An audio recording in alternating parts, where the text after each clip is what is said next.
Assalamu alaikum, brothers and sisters. I hope everyone is well. We're back with another episode of Signs and Shadows. We've got brother Abu Salahuddin and Farooq Makdema. Hope you guys are well, inshallah. Assalamu alaikum. Waalaikum salam. So, brother, sorry about the late start, guys. I was on a bit of a signal issue, and yeah, that's that. But it's going to be an interesting one today.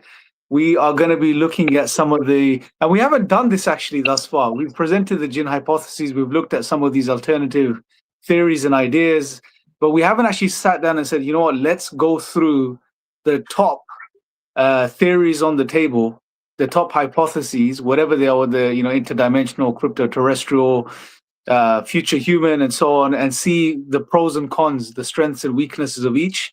And really do an objective type of analysis of this, right? And we'll leave the jinn hypothesis, I guess, till the end. Again, we will critically approach all, including the jinn hypotheses. And as Farooq and Abu Saud knows, there are what you can say loose ends to a degree, or there may be things that appear as loose ends initially, and we can address those as well, inshallah, as we go along in the show.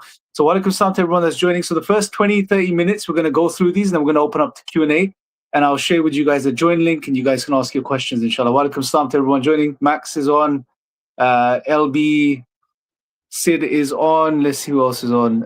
Mountain and Trees is on. Aaron is on. Assalamu alaikum, brother Aaron. Walaikum salam.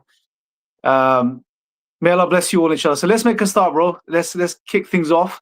What's the first, I guess, hypotheses we want to be looking into, or what we're looking at first? I think أعوذ بالله من الشيطان الرجيم بسم الله الرحمن الرحيم اللهم صل على سيدنا محمد وعلى آله وصحبه وسلم كثيرا. Sorry, I just kicked something over there. I think it's good to start with what is the most dominant. Walaikum salam, Anjali, how are you? Hope you're doing well, sister. Yeah, let's start with the extraterrestrial hypothesis, because it is the most popular and dominant opinion. It's, if you ask anybody or use the term UFO, they're going to associate with extraterrestrials. So I think let's start with this. So just to give a quick summary, and for everyone out there, we tried to be unbiased as possible. Yeah, so we wanted to give every theory its best foot forward, and then have a look at the sort of the pros and the cons, right? But in summary, the UFOs are allegedly a life form from a distant galaxy or star system far away that have traveled to planet Earth on highly advanced technologies. Yeah, and that these visitations have been happening recently and have happened, like with the ancient astronaut theory that ties in with the extraterrestrial hypothesis, that these are creatures that have been visiting for some time here, planet Earth, and that the main crux of the explanation is that they are, should we say, evolved life forms like human beings are, that are highly advanced technologically and have traveled here. So that they are from somewhere else and they are visitors here and have came to this planet, yeah, from somewhere far away. How they've done that? Using highly advanced technology. So normally you would have some issues with that, but that's the main crux of it. So should we go over the pros to this sort of theory, yeah? Yeah, I guess let's look at the pros, and then we can look at the cons, and then weigh out overall, like how much marks. We could give it marks. You know what? Let's do this. Let's do this today. Yeah. We'll give it marks out of 10, each theory. And if the brothers and sisters in the comments, everyone watching in the comments as well, give us your marks as well. What you would rate the theory out of 10 based on the sort of analysis. I think that'll be a good exercise to do. I think that's a great idea. My lighting's a bit off today, yeah, and I'll be honest. I've been running around like for the last sort of hour. I planned to sit down and write some more bits and bobs. I got distracted. I had some stuff to do. We've got some builders around. There's rubbish everywhere in my house. So I look a bit, hot, sweaty and horrible looking because I've been running around. So my apologies to everyone if I look a bit worn out. So, and I had a busy one yesterday. But anyway, let's get back to it. So I like that idea. Just before you start, bro, you know the images I sent you? Because I'm on my phone today, I can't pop them onto the screen. I'm trying to find, I'm sure the option's somewhere, but I can't find it or locate it. You know where you can share images? Yeah. So, I too am on my phone. I'm on my phone as well, because I don't have time to set anything up. So it's Abu Salahuddin. If you able to pull that one off for us, brother? I'm on my phone, subhanAllah. Ah, Perfect. But the cameras are looking good though, alhamdulillah. So you know what? I'll try to figure it out. You make a start, inshallah, bro. yeah, sure. I have I tried to look for an option there and I couldn't see one. So if you don't mind, brother, so the pros, okay. And we're gonna score I think are we gonna give it one score at the end, like out of Yeah, 5? do an overall. So you look at the cons, you look at the pros, and then we'll weigh it out and then we'll give it a mark. So one of the first main pro I would say for the extraterrestrial hypothesis is it's something that has existed since early ufology, since the discovery, since the let's say the crashes back in the 1940s. This has been what people have dubbed them flying saucers or UFOs from another planet that are visiting here. And when you see some of the old media out there, whenever anyone's interviewed on it, the idea is that these are non-human intelligences from another planet, right? So it's already has a cultural standpoint among humanity. Yeah, it's something that isn't as jarring as, say, an interdimensional hypothesis, something that's a lot more that needs to get your head around it. Yeah, ETs, they're like us or similar to us, a biological life form that is intelligent, that's visited using advanced technology. It's not a massive stretch of the imagination, and it fits well into the culture of humanity. Yes, I'd say that's one of its strongest point as a foundation. That it's already here. People already talk about it. We've got movies on it. We've got TV shows on it. It's spawned, lots of different, business adventures that have come from it, like the Area 51 Cafe and so on. So it's got a cultural significance with humanity. Yeah, so I'd say this main big pro. The second pro, it's also used by whistleblowers over the years. So people who have allegedly came forward have described them as extraterrestrial. These are things from other planets. One common star system that's brought up from people who are proponents of the ET theory are Zeta Reticuli, having its origins, I believe, I don't know if there's anything before that, but it starts with Bob Lazar and what he read in some documents when he was read into the program at S4, allegedly. So there seems to be some data there coming from Zeta Reticuli, a distant binary star system. So, this is used by some ufologists, and some of the proponents of these type of theories are Dr. Stephen Greer and Avi Loeb. So these are, prominent let's say prominent ufologists. Stephen Greer and his Disclosure Project, especially in the 80s and 90s and into the 2000s, in fact, his stuff was, there wasn't ufology without Stephen Greer, let's be honest. Yeah, modern day ufology as it is today doesn't exist without Stephen Greer. So, we have to give it credit where credit is due. But his theory is that these are ETs and all of them are good, but he really leans into that, and he has a lot of inside information. Avi Loeb as well, he's a scientist who's well respected.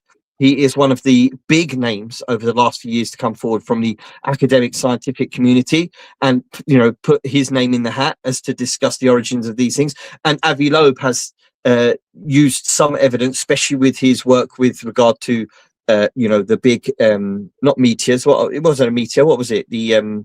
The comets that had traveled from distant galaxies. He is Oumuamua, if I'm not mistaken, the one comet he studied, which was a very odd shaped, not very refractive like you would expect, something like that. Didn't have the correct comet tail that you would expect. So he is a proponent that these are visitations, and he uses those like Oumuamua as evidence for that. And he's also initiated an investigation into evidence that can be found both in the sea and on the land, like archaeological evidence or geological evidence. So he's a big proponent of these theories. So those intelligence, ETI, what you're referring to is biological beings of some sort that are coming from a distant star system in this physical universe. So you could say that's a type of probe, but I don't think it is a direct probe, because it's not a strength of the theory itself. It's just a byproduct. You know what I mean? It doesn't really it doesn't have any explanatory value. It just it's kind of what's the right way of saying it? like it's acceptable to the mind. It's not going to Yeah, be too jarring for people, you know. But So being objective, I just wanted to put it all out there. You know, we need to just put it all out there. Why this idea we may be favored today. But let's get to the cons, I guess, now. I want to quickly, before we go to the cons, if there's people who are watching, like if you think we've missed something, chuck it in. Put your hat in, you know, put your name in the hat, as I said earlier. I like that one. Get involved, and you know, I don't know if you're able to, Imran, but if we can bring some people up to you know, discuss this, or in fact, you know, just share their comments, whatever, that would be great. Because we might not. Yeah, let me share the link with the brothers to join if someone wants to join us. Okay, you carry on, bro. Sure. So yeah, that's another one I'd just like to mention as well. Just going off the law. It does carry with it, particularly with the modern arrival of, should we say, the non-human intelligence, this modern mask that it wears, that we would say, right? This modern mask does have law to it. So accordingly, you know, a little bit more deeper into it than just talking about the modern culture, but it has the Galactic Federation. That's something I wanted to mention because Haim Eshed, one of the founders of the Israeli space, the Israeli space research in the 1980s, he in fact said that Trump and America and Israel, you know, that probably includes the Five Eyes, right? He didn't say it directly, but indirectly it would include the Five Eyes, that we are in an agreement with the Galactic Federation. And the Galactic Federation is quite, you know, it's well embedded into the idea of people who are serious about studying ET as a hypothesis. It's there. It goes back to, you know, the 1950s and the 1960s.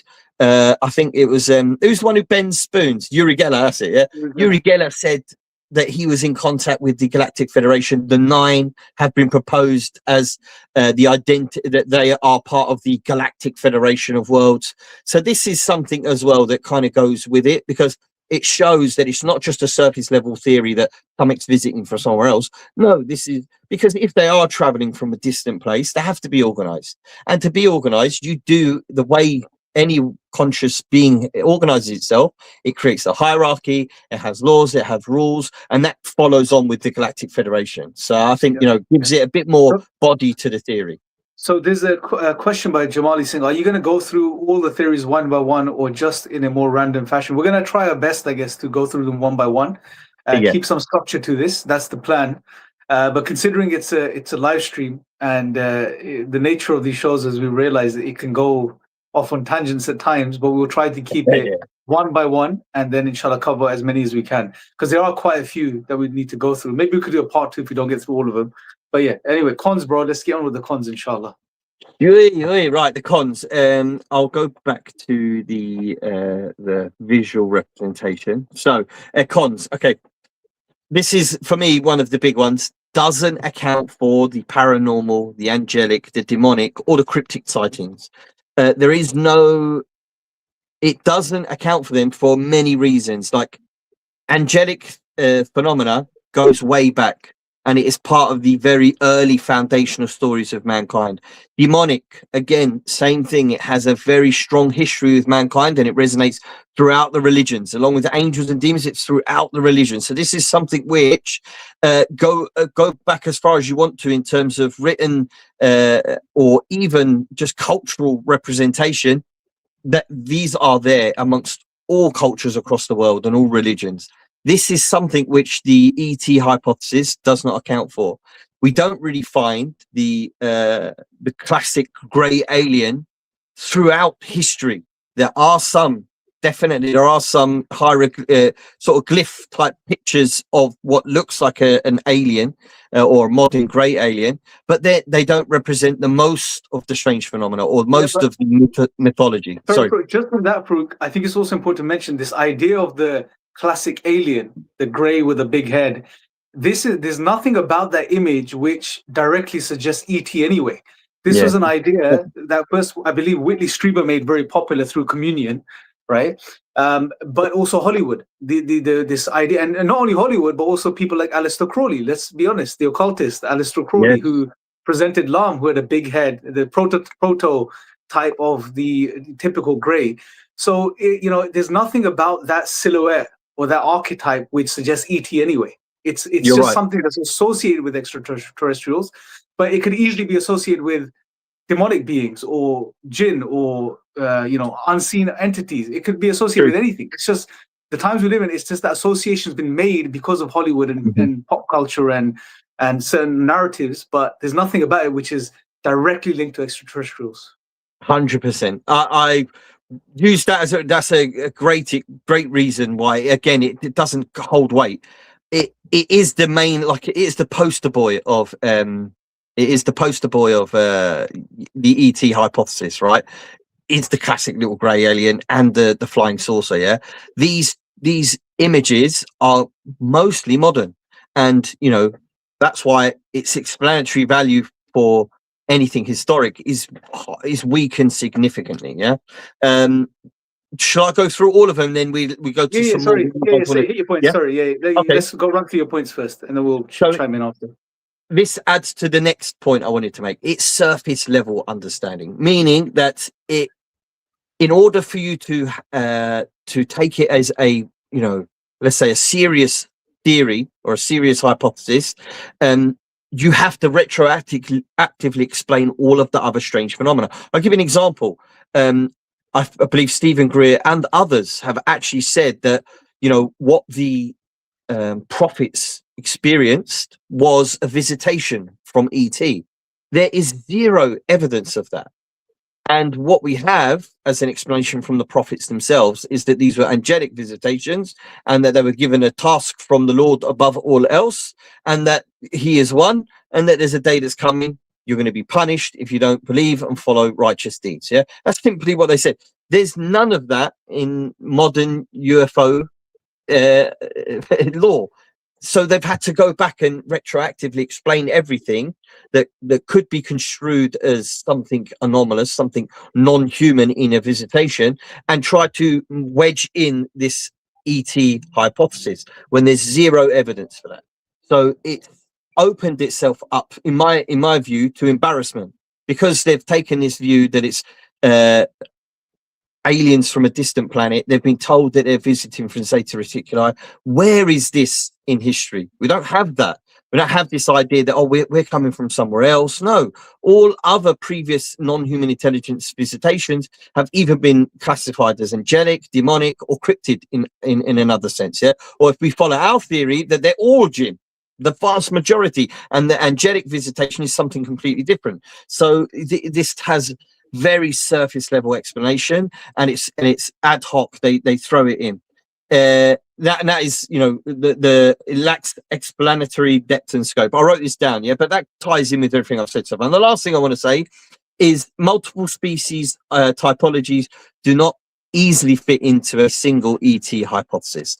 When you hear about the Galactic Federation, it's alleged that there's different factions of non-human intelligence visiting from planet Earth. So not only are we expected to believe that one particular biological life form in a distant star system has invented technology that can travel, vast distance, way ahead of the speed of light and visit Earth, but multiple have at the same time, and that this federation has come together to protect us from knowing about their existence. None of this makes any sense, and that a secret cabal of human beings are working with this secret Galactic Federation to stay hidden from the rest of humanity. It doesn't serve any real purpose. If there really was this Galactic Federation or different types of aliens, as they make the claim, it would be quite obvious. But what we do see is all of these beings acting in the same way, very secretive, showing themselves very randomly in different ways and scaring people, and often disappearing, phasing in and out, coming in and out. And none of this fits in with what you'd expect an ET to do. They, teleportation isn't something which is associated. They just say, well, it's not teleportation, it's traveling so fast you can't see it. Well, we already have a historical explanation for teleportation or phasing in and out of reality. So why do we need to accept ET as the theory to explain that when we have a long-going history with another NHI that's already here that behaves exactly the same way? So, hopefully I was clear with that. Maybe I had a bit of a word there.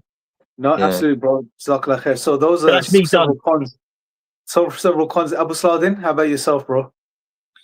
There's two two cons I'm going to go through. The first one is there's no consistency in the form of the manifestation of these particular ETs.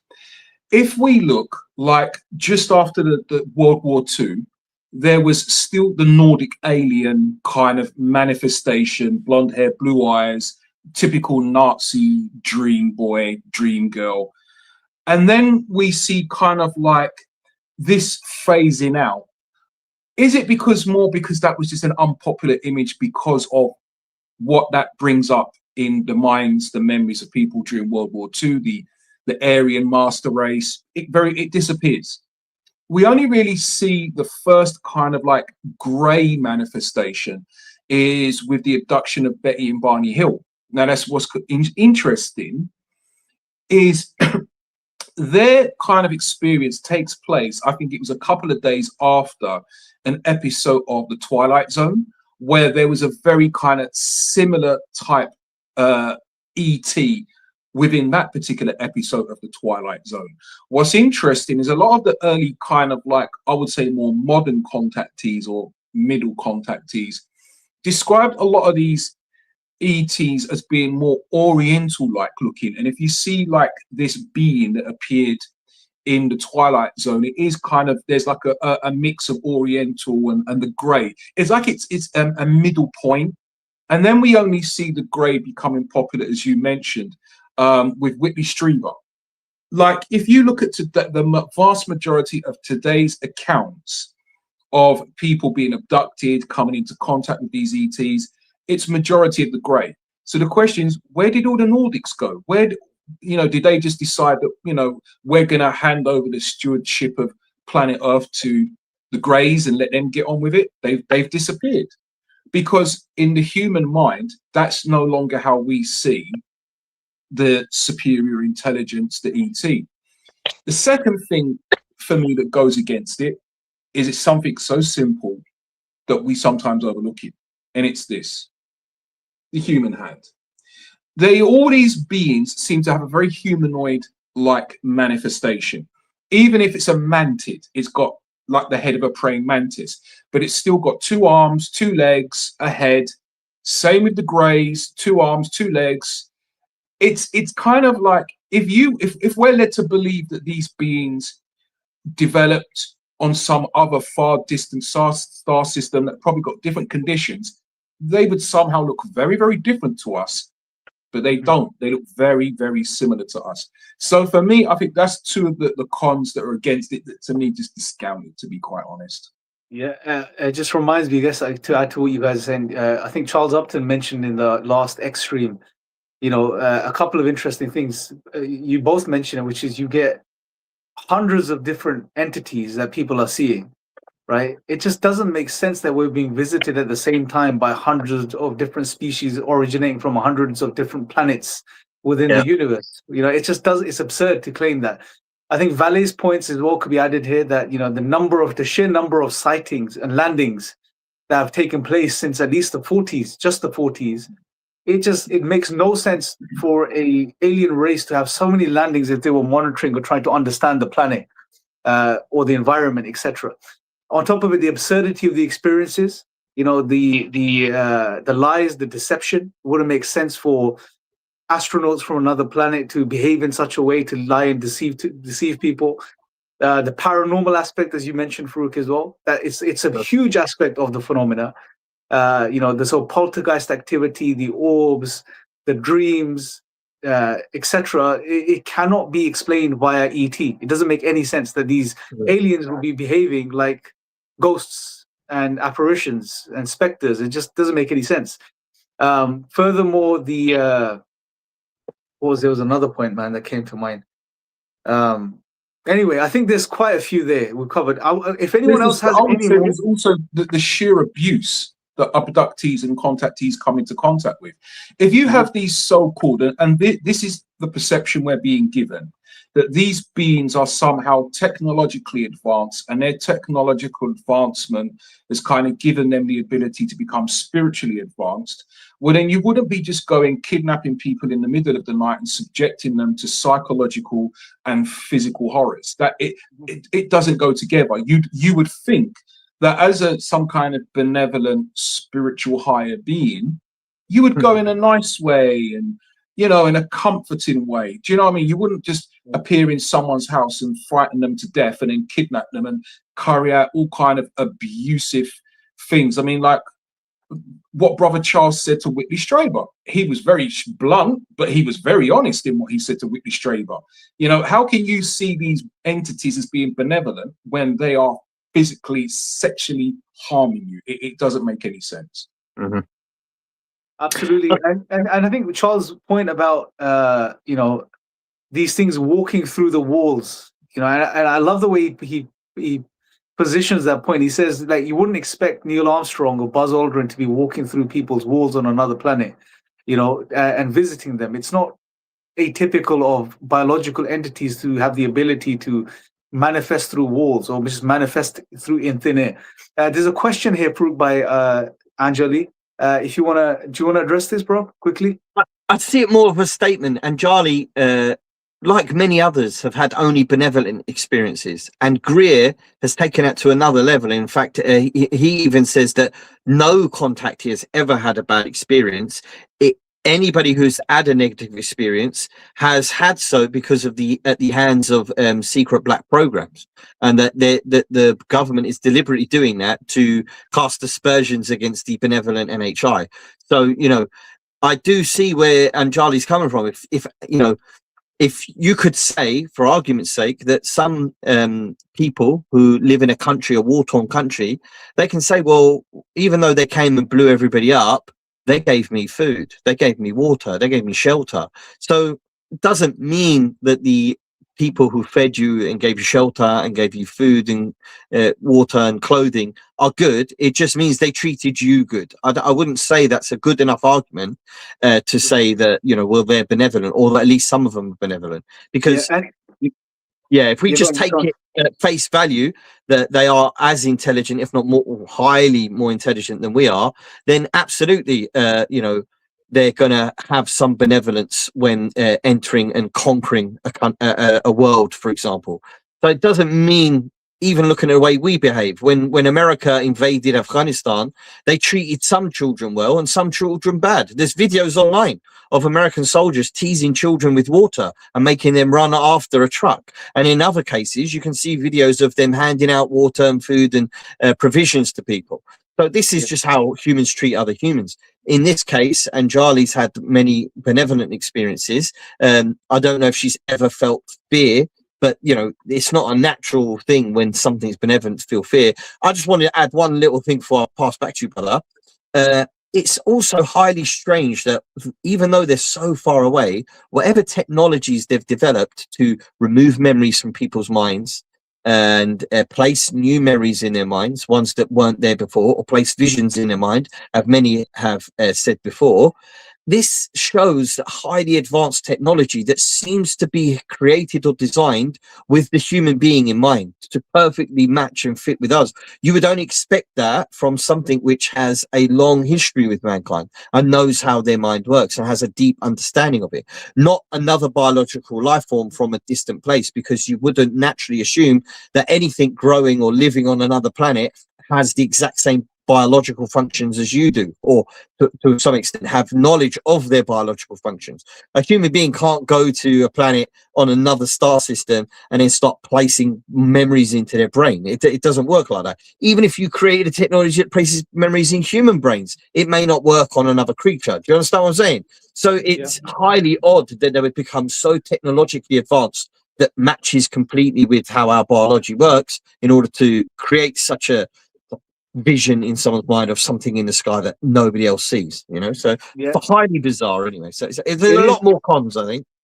And just to a point, you mentioned Greer as well, and I think with Anjali, we've spoken to her a few times. Lovely lady, you know, we've spoken to her a few times, and at one point we even had an engagement with the entities while they started channeling through her.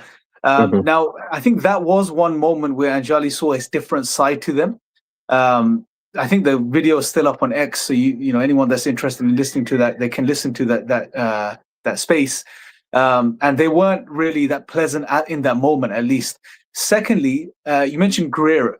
Also, I think as far as I'm aware, and Anjali, please correct me if I'm wrong, you had your first encounter with these entities and it was in a cave.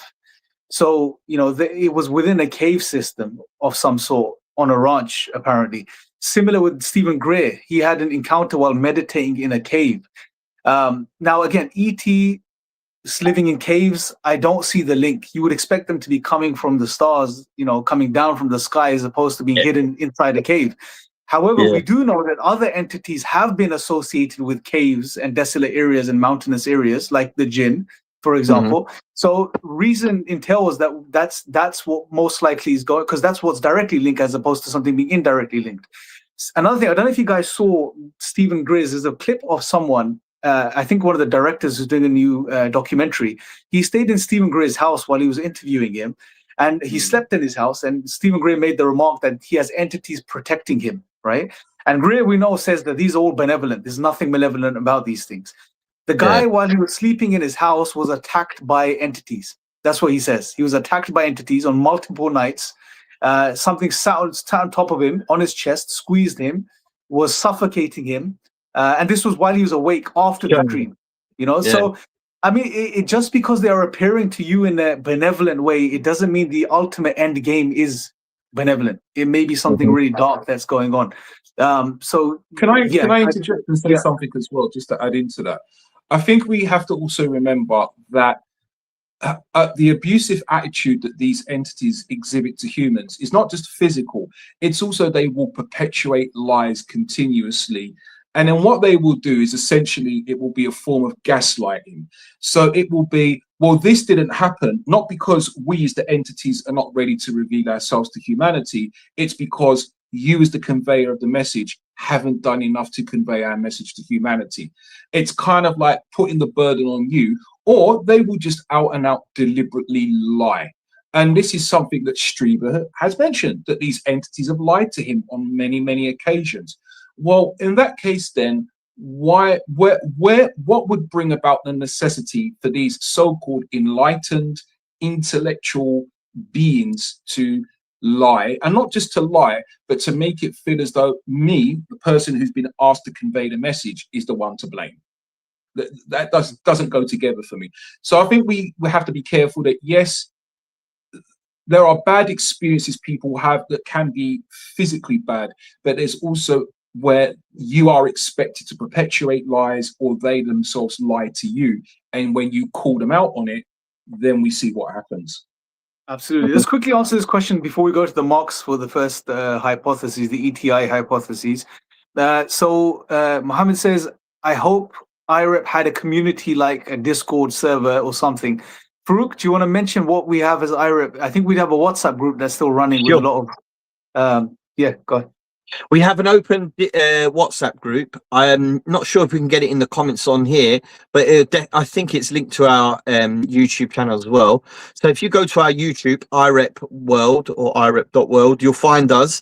If you go to our Twitter page, IREP at IREP World, I believe it is, you'll find the link there too, and it's even on our website. If you go to irep.world, it's our website, irep.world, and you'll be able to follow the link there on the WhatsApp, and it's an open WhatsApp channel. So there's all different types of people in there. We've got Muslims and non-Muslims on the channel, so please be respectful for one another, and it's open to discussions as well. So yeah, if you want to join in and have some conversations on there, please do. It's on our website, irep.world. So yeah, thank you very much. Okay. Before we go to the marks, Anjali left a comment. My first contact was as a child. Okay, perfect. Thank you for that correction. But yes, had a very intense contact experience where I traveled through a tunnel into an underground facility where they were. It'd be good to get Anjali on to, if you'd like to jump on, Anjali, I've shared the link. I'll share it again in a second, just to get your thoughts. If you want to jump on at some point during the stream, that'd be really lovely to have you on. I think once we've gone through the different theories, we'll open it up to people. Yeah, we'll do that. Next one. So let's do the marks, bro. We need to do the marks. So, brothers and sisters, everyone that's watching this live, you've heard our sort of positions, or not our positions, but you've heard the analysis from both sides, pros and cons. And based on your research and your understanding, let us know what you give the ETI hypothesis in the comments out of 10. as marks. 10 obviously being really strong and 0 being not strong at all. So let's start with Farouk and we work our way down. What do you give it, bro? Okay, so if we're doing pros and cons, I'd say pros. What we mentioned having No, just already. one mark. Just one mark. Okay, Overall mark. 1 mark out of 10. Yeah, Out I'm of gonna 10, yeah. say, I'm gonna say 3. I'm gonna give it 3 out of 10. I'd say it does have some good points. Vast majority of it is it doesn't have enough. It doesn't cut the mustard, as we say in England. Yeah. Abu Salah, would you give it, bro? 2.5 at best. 2.5. Abu Salah is a bit more pessimistic with the he's not buying it, bro. He's like, nah, Man, just yeah. not interested. Listen. I'm an old school Jamaican. We tell it like it is. 2.5. 2.5. That's it. 2.5. That's it. So I'm gonna give it probably a 3 as well, simply because there are some pros you can say or some positives, but they're not strong when you compare it to it as an explanatory, it having explanatory scope to explain the phenomena. It simply doesn't do a good job because it overlooks some of the biggest challenges of the presentation of the phenomena, and it has 0 answers in regards to those things, like the paranormal aspects of it, the deception aspect of it, the manifestation aspect of it, etc. So yeah, about 3, bro. So yeah, we good to know what everyone else is giving as well. Let's move on. Let's give it. So we've got 1. Abdullah says 0 for me. Okay, so that's very harsh. But yeah. It doesn't do anything for Abdullah. There we go. Mashallah. So I think the next one we'll go to, for me, I think it'd be better if we went to the secret government program hypothesis. Yeah, that's a new one.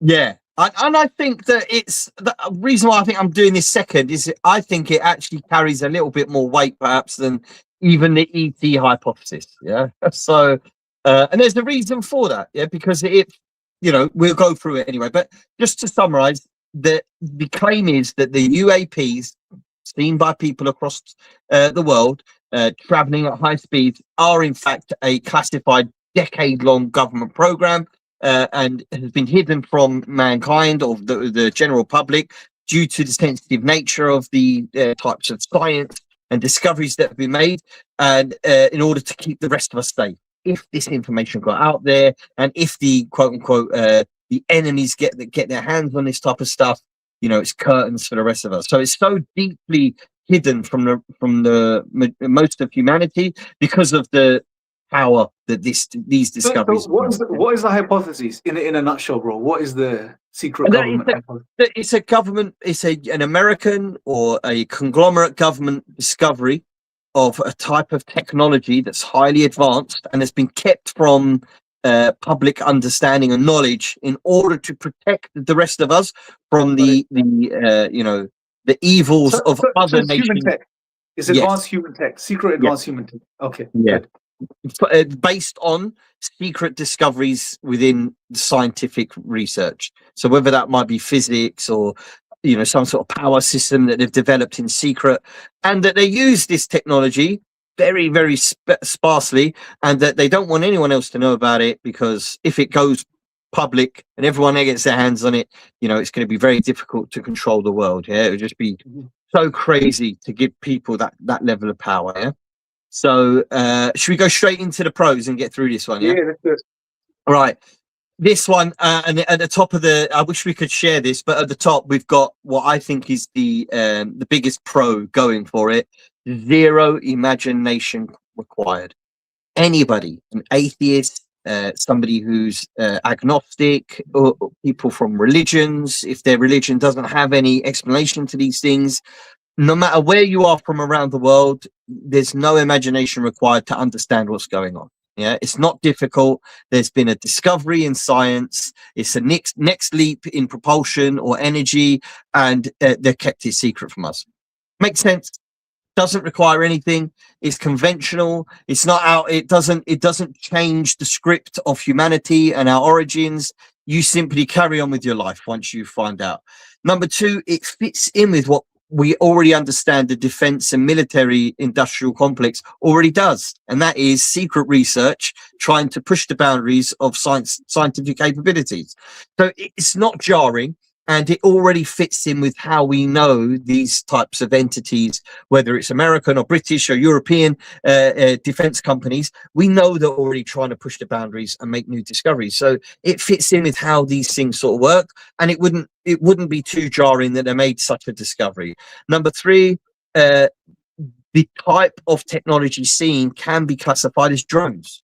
So if somebody said, oh, well, that silver thing you saw flying around, it was just a drone, people aren't really going to question it. And even nowadays, compared to before, like in the 40s and 50s, I know we're going to get into the cons. There's a lot of cons, but pros for it is that in modern times, we already seen how and where technology's gone. And this just seems to be an advanced version of that. And the last sort of main positive for me is that with this type of theory, you can apply it ad hoc. If somebody comes to you and says, well, I had a vision. Well, they've developed a technology that can implant visions into people's minds. They're manipulating the magnetic spectrum in your brain, and they're planting thoughts in there. There's a lot of way you can just ad hoc explain it using secret government discoveries. So I think that in the sense that these are the pros. Yeah, I know they're maybe not that deep in explanation, but that's the beauty of the government secrecy. Well, you don't need to explain it. It's a secret. Somebody's made a discovery, and that's how it works. You can wipe everything clean by just simply saying that it's been discovered, it's secret, nobody really knows how it works, but it can be done. All right. So I think those are the pros. Anyone want to add anything else? Yeah, I would add into that maybe one of the pros, and that is I like to look for solid evidence.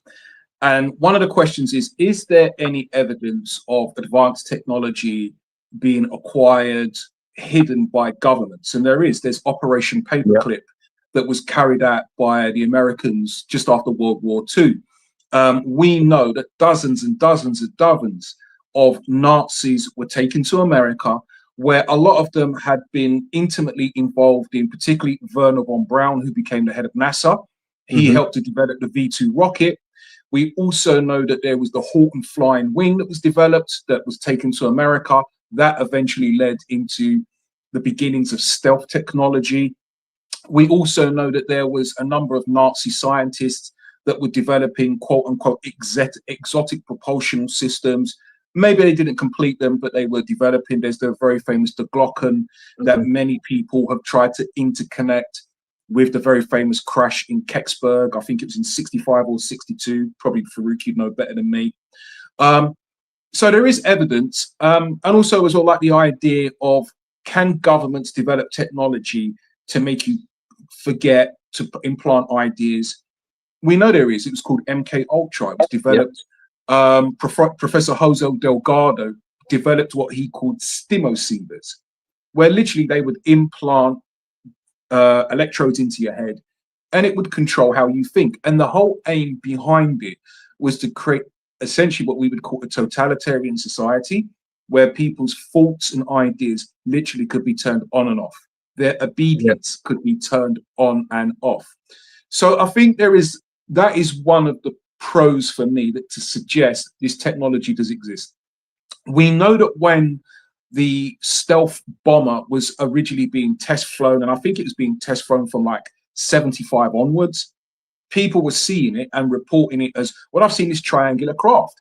Well, the Americans were very happy to just say, well, it must be an ET then. It's some new ET vehicle.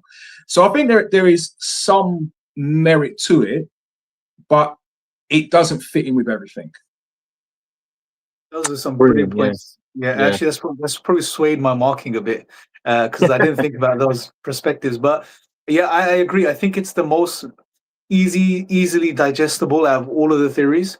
It's in line with what we know the governments already have been doing, which is that there is a faction of every government, you could say, in the world, which is focused on developing the newest and latest advanced technologies, which will give them an edge over other nations. So that effort is already going on. Now, the question really is, have these efforts resulted in something so far advanced as in the UFO, the UAP, the NHI phenomena, what we're calling.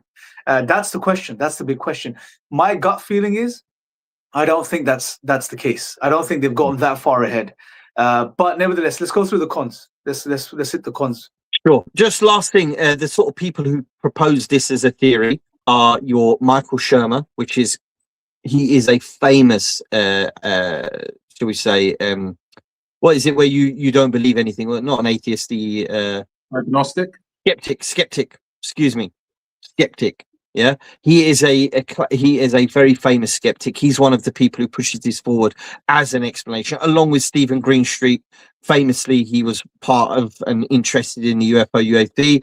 Some people say that he got turned by the CIA and he's now become like a complete skeptic, as well as Dr. Sean Kirkpatrick has alluded to in some of the interviews that he's done since leaving Arrow, that this seems to be this is conventional technology. While being highly advanced, it is human made. So those are the main proponents of these type of theories, and you'll find many more like that as well. Just simply when researching the topic, they find that as the most and easiest explanation they can find. Yeah, so let's go to the cons. I think this is the biggest problem with this theory. It has no way to explain any historical phenomena, should we say. Why I want to use the word phenomena, because it cannot explain what happened with the prophets. It cannot explain why people were abducted in the 1400 years ago, in the year 600, as we know from our sources. And I believe that from Islamic sources, in terms of a credible historical source, I think we may have the oldest reference to a modern type abduction scenario. 800 years ago, you have Sheikh al-Islam talking about people being taken through solid walls. This theory has no explanation for this. Why would there be very similar abduction cases, almost sound like word for word from modern abduction case that people have faced here in the modern Western world? And this theory has no explanation for that. Even if they said, well, the modern ones were very corrupt research and development programs that took people for whatever reason to see if they could, they cannot explain why these were happening before that. They can't explain why people saw silvery objects in the sky. They can't explain why they saw fireballs in the sky and strange beings coming down from the sky, as has been reported hundreds and in some cases over 1,000 years ago. So it doesn't, even though the phenomena itself, the NHI phenomena, whatever term you want to use, itself has a clear historical pattern and visitations, this theory cannot account for them because it's basing itself purely on modern day. Well, that thing there's our technology. You didn't have that technology 150 years ago. You had the horse and the cart, So I think that's the biggest issue we have. I think the first major black hole to this theory, it does wipe it out in my view. It's so egregious in terms of its lack of explanatory power that it kills the theory off. But it's still, in my view, weightier than some of the other theories we're going to discuss. But anyway, you can argue that it probably explains the modern phenomena as a potential explanation, but it can't. It doesn't do away with the stuff that's happened prior to the modern world, etc. Right? 200, 300 years ago, 400 years ago. So at the very least, they have to. If you entertain this theory, you have to acknowledge that it explains a part of what's going on, possibly, but not the whole. That means there's something else there has to be another explanation for what happened prior, basically. Exactly. Yeah, and you have to come up with that. And it's ironic that it matches what you're explaining in modern day, right? So the second major issue, again, kneecaps it, finishes the theory. That is that whistleblowers who, for whatever reason, came forward, who have the credentials to have been part of, and if not directly involved with these programs, these secret programs, are coming out and saying it's not our technology. This is something that we have either discovered, brought down in some cases, and associated with these discoveries are biologics, and that this is technology that's highly advanced. If we listen to Bob Lazar, it cannot be it's not a repeatable technology. We don't even know how it works. You know, when you listen to him describe how the power system, the propulsion system works, it defies any logic, reason, scientific exploration. You can't really do much with what he said. Like, if you twist it, a little black circle a bit, like, very strange things. So it ignores all the whistleblower testimonies, and it has to. And it also ignores the declassified documents that we've received over the last, 30, 40 years that have come out from inside the government, talking about how this is anomalous technology, going all the way back to World War II, where they described them as Foo Fighters. It completely disregards all of that. The Germans thought it was British. The British thought it was Germans. It was so advanced that they thought each other were to blame for these strange phenomena. Again, this has no explanatory power there. America wasn't working on these things even before the atom bomb, and Project Manhattan Project. This all pre-Manhattan, and so this is very very damning to the theory itself. Yeah, another one. I use this. I've already mentioned this, but I'm going to say it because I've got it written down just before you move on, Wilderness Taste. Wilderness Taste. We're going to answer your question about personal experiences, but we'll save them to the end. But I've made a note of that question. Yes. So, guys, keep that in mind just in case I forget to bring that back up. Oh, that's a good question. I just read it. Yeah, we will definitely talk about that. Often promoted by skeptics and defense disinformation agents. It's well known, and even James Lukatsky, who we can safely say at this point was certainly part of the legacy program. He hasn't outright said it, but he's led us to the water. It's up to us to accept that it's water. If he said that there are very advanced, disinformation campaigns done by the American government and the defense officials as part of a counterintelligence operation, we have to take what he says as, and that's what these counterintelligence officials are trying to put out there, that this is conventional, highly advanced technology created by human beings. Yeah. And the last one, the true scope of modern weapons technology is unknown. The fact is, they can tell us that if something hits the moon, well, we did that with our advanced technology. They can neither prove nor disprove it. There's no way for us to. This theory itself it's based on secrecy and lies. So therefore, they can literally make any claim. And in my view, that cheapens their position, because if you're just simply saying that it's part of a secret program and you can't prove that in any way, shape or form, then that means you can lay claim to anything you want. And I can simply say, well, the reason that that there's no rain right now is because of a secret government program to make human beings reliant on water and to increase water value so that it enriches the water companies. I can make that claim. Is it true or not? Who cares? I've made the claim, and now the word's gone out there. It's more disruptive than it is placating of human need to know what's really going on. So in my view, it does cheapen greatly the theory, this particular theory, because you can just simply say anything you like and say that it's a secret government program. Also, Bigfoot doesn't explain Bigfoot. Bigfoot has no scope whatsoever. You can't explain cryptids and all. I mean, there's a lot we could go into, but any paranormal or ghostly or Bigfoot or cryptid, there's no way to explain any of this. So yeah. Perfect. How about yourself, Abuslaudin? Any counter? I mean, for me, one of the cons is, and it just doesn't explain it, the whole abduction scenario. Like, okay, if we take it that this is human technology, what would be the point of abducting humans and subjecting them to experimentation? Well, people might say, oh, they want to carry out some covert, experimentation, test new drugs or whatever. I would say to people that maybe have that perspective, you haven't heard of the Tuskegee syphilis experiment that was carried out on black men in America for well over 50 odd years. And it was carried out in total secrecy. And people didn't find out about it until essentially the whole CIA, I think it was the Church Committee that revealed the fact in '75 that this experimentation had been going on in the black community. So, like I said, if we're taking, oh, the abduction, it's because they want to experiment on us.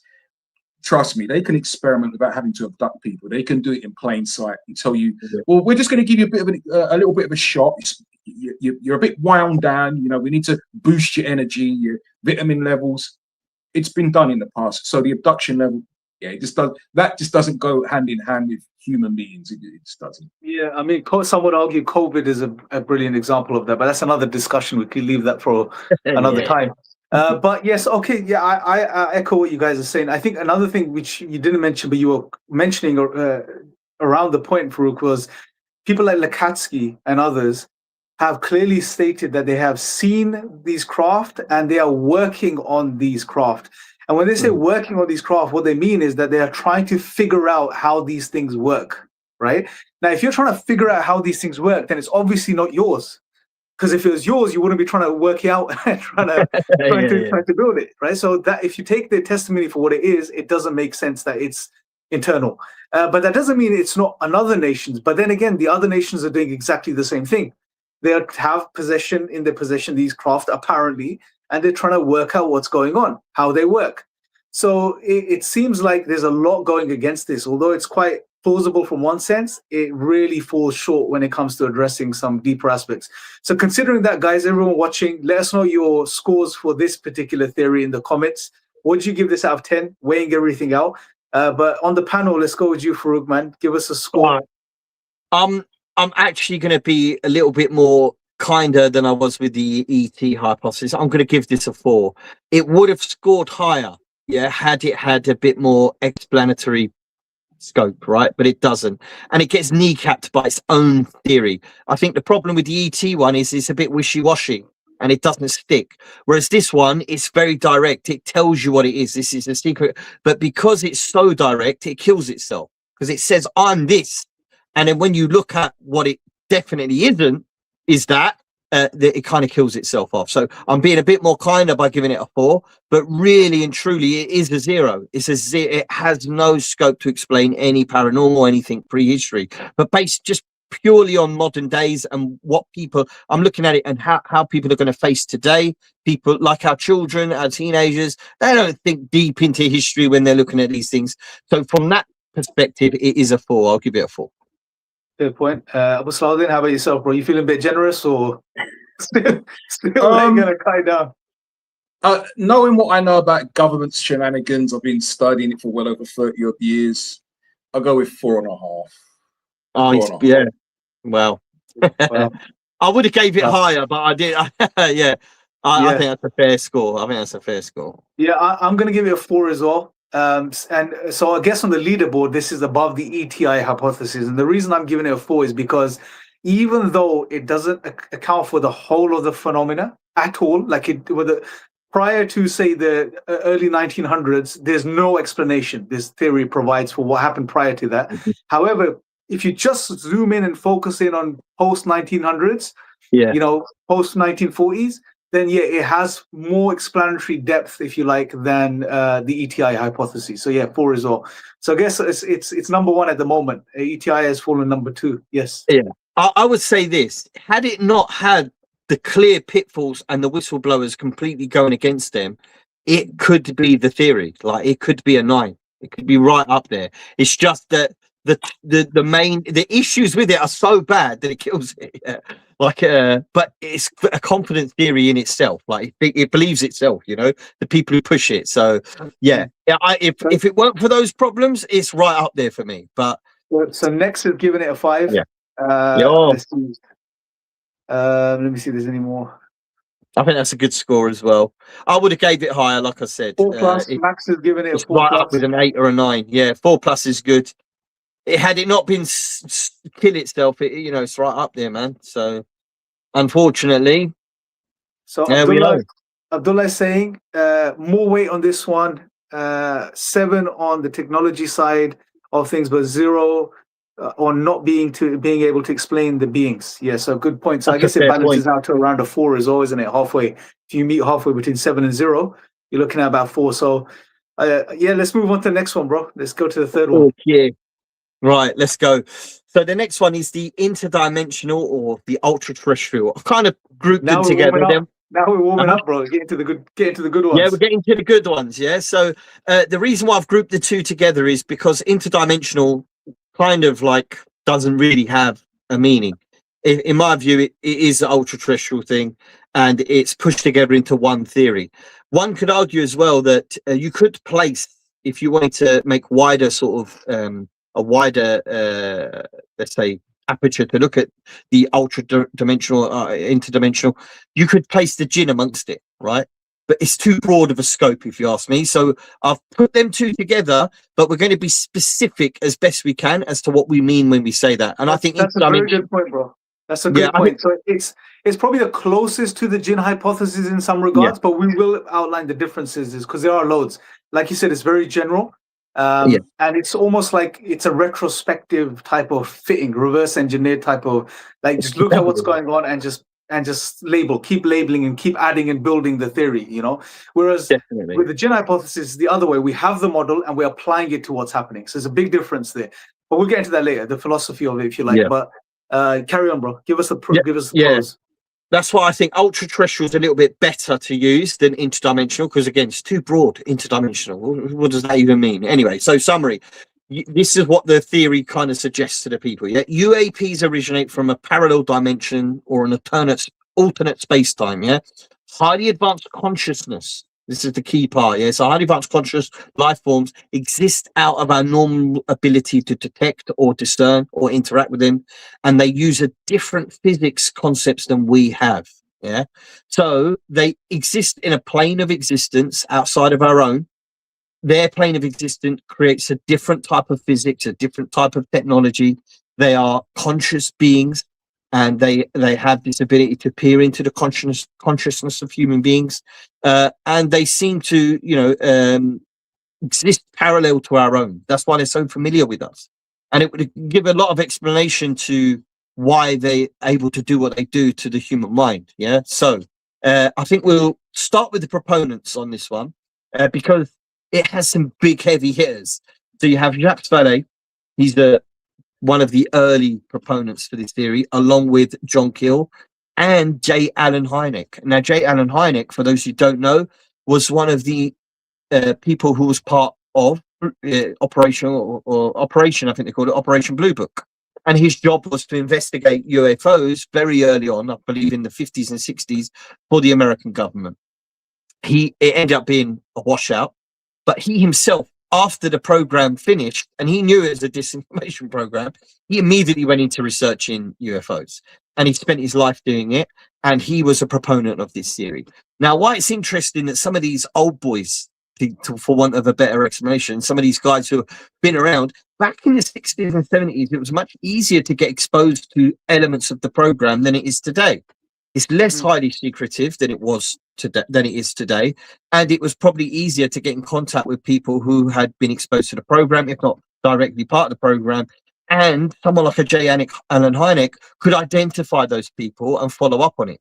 So I find it a lot more credible that people who were around in them days, where before the security apparatus surrounding the legacy program became as sophisticated as it is today, I find it very fascinating that people around them times, they came with a different theory. They didn't push the ET hypothesis. Even though television were pushing it, movies were pushing it, news articles were pushing it, all of the above. Yet the most prominent researchers of the time didn't land on that theory. They came with something else. So I think that's a huge plus, a huge pro. So I'm actually including the proponents as part of a pro. Yeah. So that's the first point I wanted to make. Now the pros themselves, the actual points. It has a wide explanatory scope, as I mentioned. It can cover the angelic, demonic, cryptic, and grey alien encounters. So it's actually all domain, if you like. It goes into the religious. We're going to speak. There are some cons to that, but it can explain what an angel is. It's something visiting, coming in from another place, another dimension, right? It can explain demons. Yeah, it has that power to do so. Why? Because they're coming in from another place. They're familiar with our world. We're not familiar with their world, but it has explanatory scope because it's purporting that there is other dimensions. There's other terrestrial planes outside of our own that we are not familiar with. It explains the phasing. It explains abductions. It has scope to explain why something comes in from somewhere else, seemingly out of nowhere, right? And it explains that some people are taken out from this world to somewhere else, from this plane of existence to another plane that they're unfamiliar with, and returned. It has explanation for time loss. Why? Because it seems that wherever they're taken, and their mind is experiencing time at a different rate, and when they come back, more time has passed than they first thought. And it also explains paranormal events, because something is pulling the strings, kind of like behind the scenes, in a way that we're not able to fully understand. Almost like how we can play a video game and affect that quote unquote world.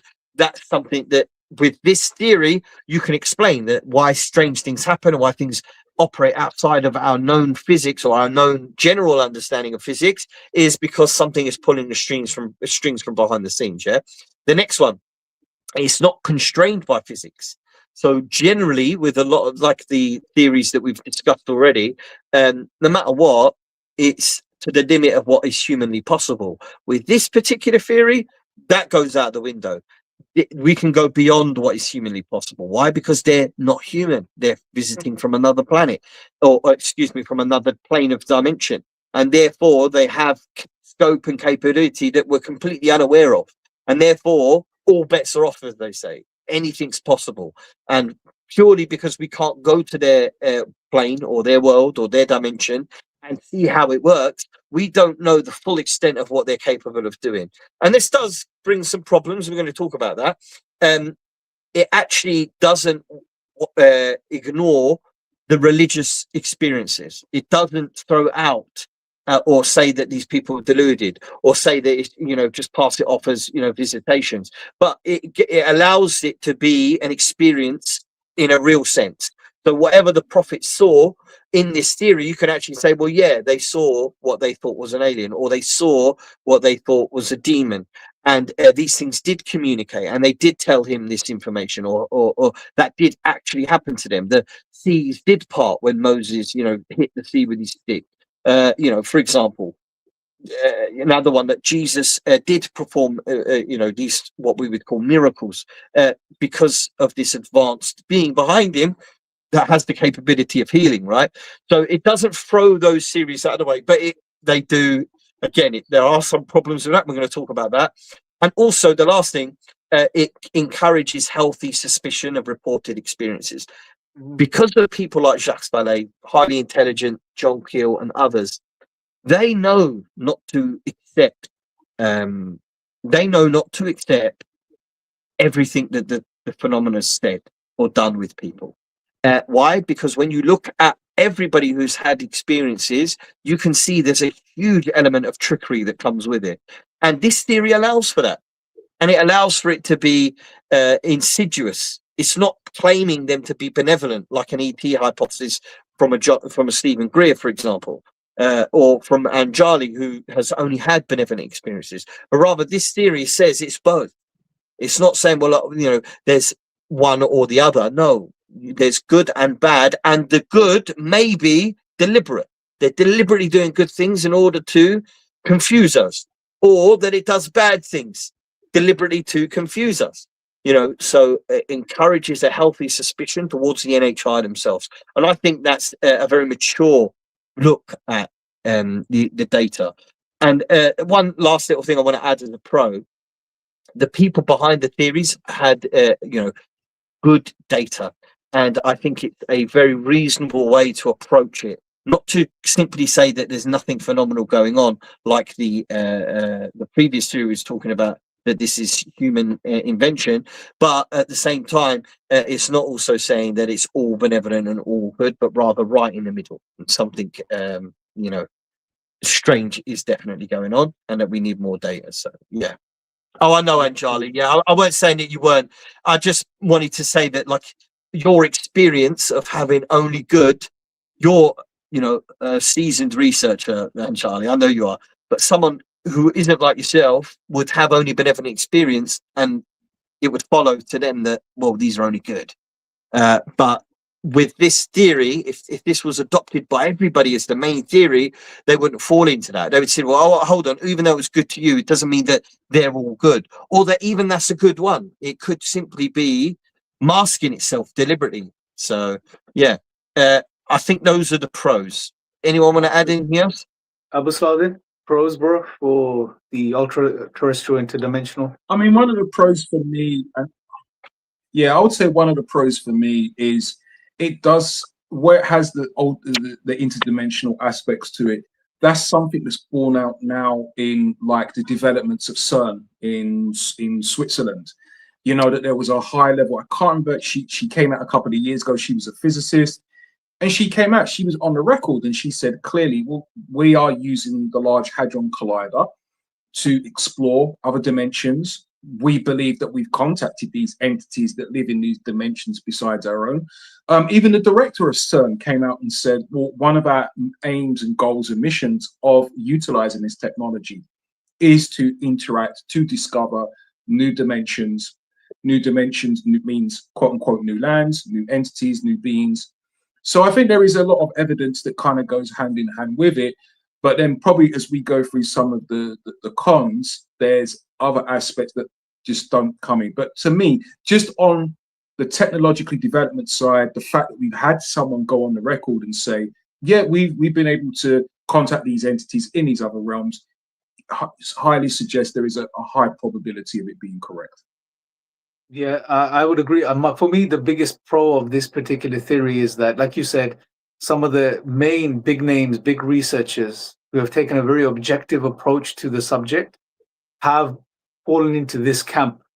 So therefore, what they've done is they have not brought an existing idea like ETI, and even if they have, they've analyzed it carefully. And what they've said is, look, we're going to see the way this phenomena behaves and what it does, and then we're going to build a model around it, right?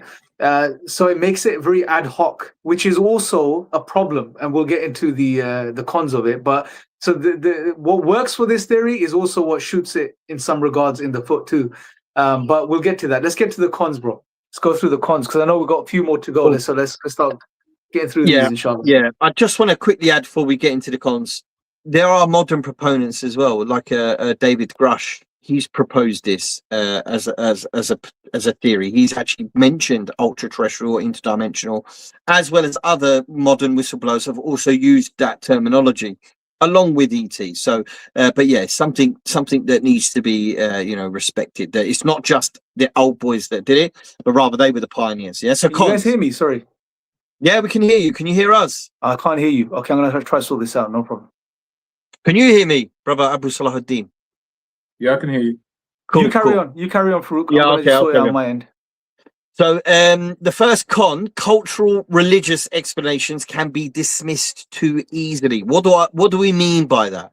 Well, simply by saying that it's an ultra-terrestrial being or something from another dimension, I don't think cuts the mustard. I'll use that terminology again, meaning that it doesn't do enough of a service to explain what is actually happening to people who have religious experiences, paranormal experiences, and so on and so forth. While accepting that they could be experiencing something real, it doesn't denote then that it is real. Yeah. What do I mean? If you say, for example, well, the prophets were visited by these beings, it was an angel in that form, and they culturally understood it to be an angel, and that being told them it was being visited by angels that were sent by God, for example, the theory itself doesn't need to go any further than that. It just simply needs to accept, yes, that is something that can happen with this. But the evidence to suggest what the prophets went through, as an example, the Prophet Muhammad, peace be upon him, doesn't need to be addressed. Therefore, they don't need to address the Quran. They don't need to explain where did the Quran actually come from. Did it come from God? Did it come from a non-human intelligence other than God, like the jinn or the angels themselves? Or was it the considerations of a madman? They don't have to make any explanation whatsoever. They just simply need to accept that this person claims he was visited by something, and that is possible in this theory. And I think that is a negative to it. Why? Because simply by putting it into a category of yes, they were, Jesus was a prophet and he was visited by something, doesn't, and in some cases I even claim he was an NHI, but that's something else. But it just simply by allowing it to be part of the theory doesn't mean that you have to explain it, and I think that's problematic. And it shouldn't be used as a way to ignore religious experiences. It shouldn't be used to ignore the Bible, and it shouldn't be used to ignore the Quran. These are heavy hitters, in my opinion. They have to be taken into consideration. And if you want this to go beyond just a theory, you need to be able to explain the origins of the Quran in particular. That is a must. It is an absolute must, because the Quran is unlike anything else. And it just creates a huge problem for the theory. The second thing is, there's no way of differentiating in this theory. As Anjali mentioned, she's had benevolent, but she accepts there can be negative ones. But there's no way to differentiate whether it's negative because it's evil, negative because it's just mucking around, positive because it's truly a good being, or positive because it's trying to create rapport in order to later on trick. We just don't know with this theory. And it doesn't propose an answer to that. And it's unable to propose an answer to that.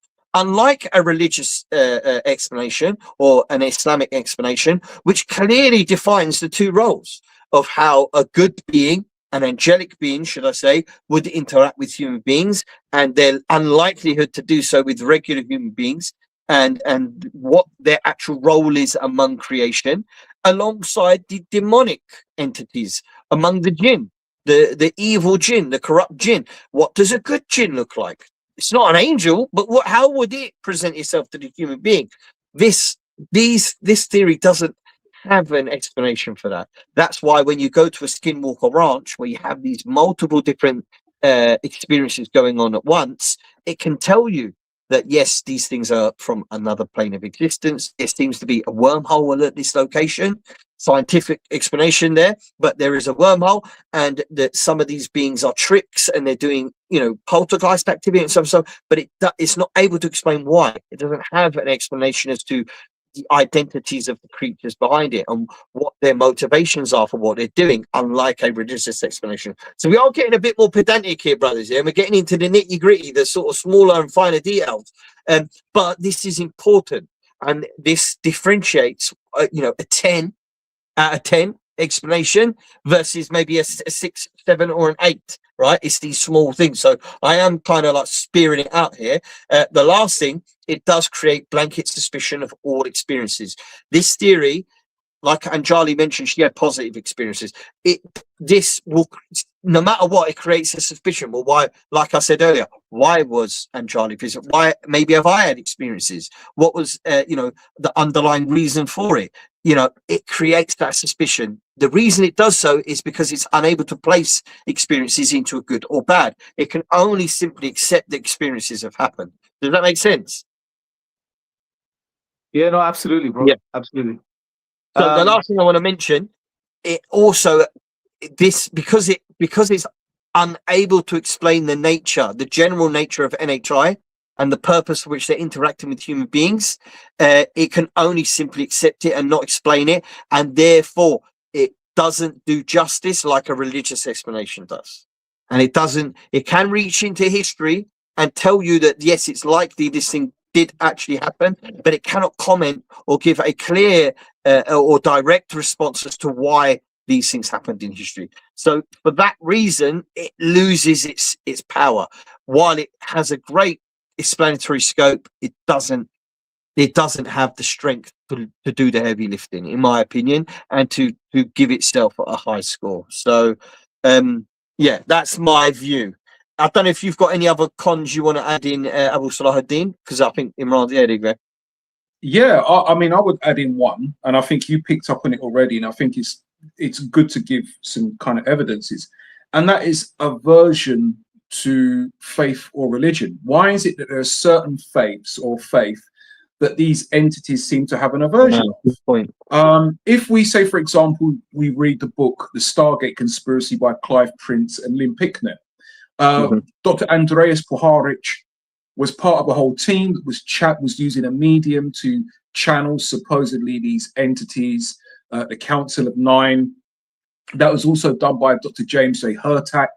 And what were these entities saying?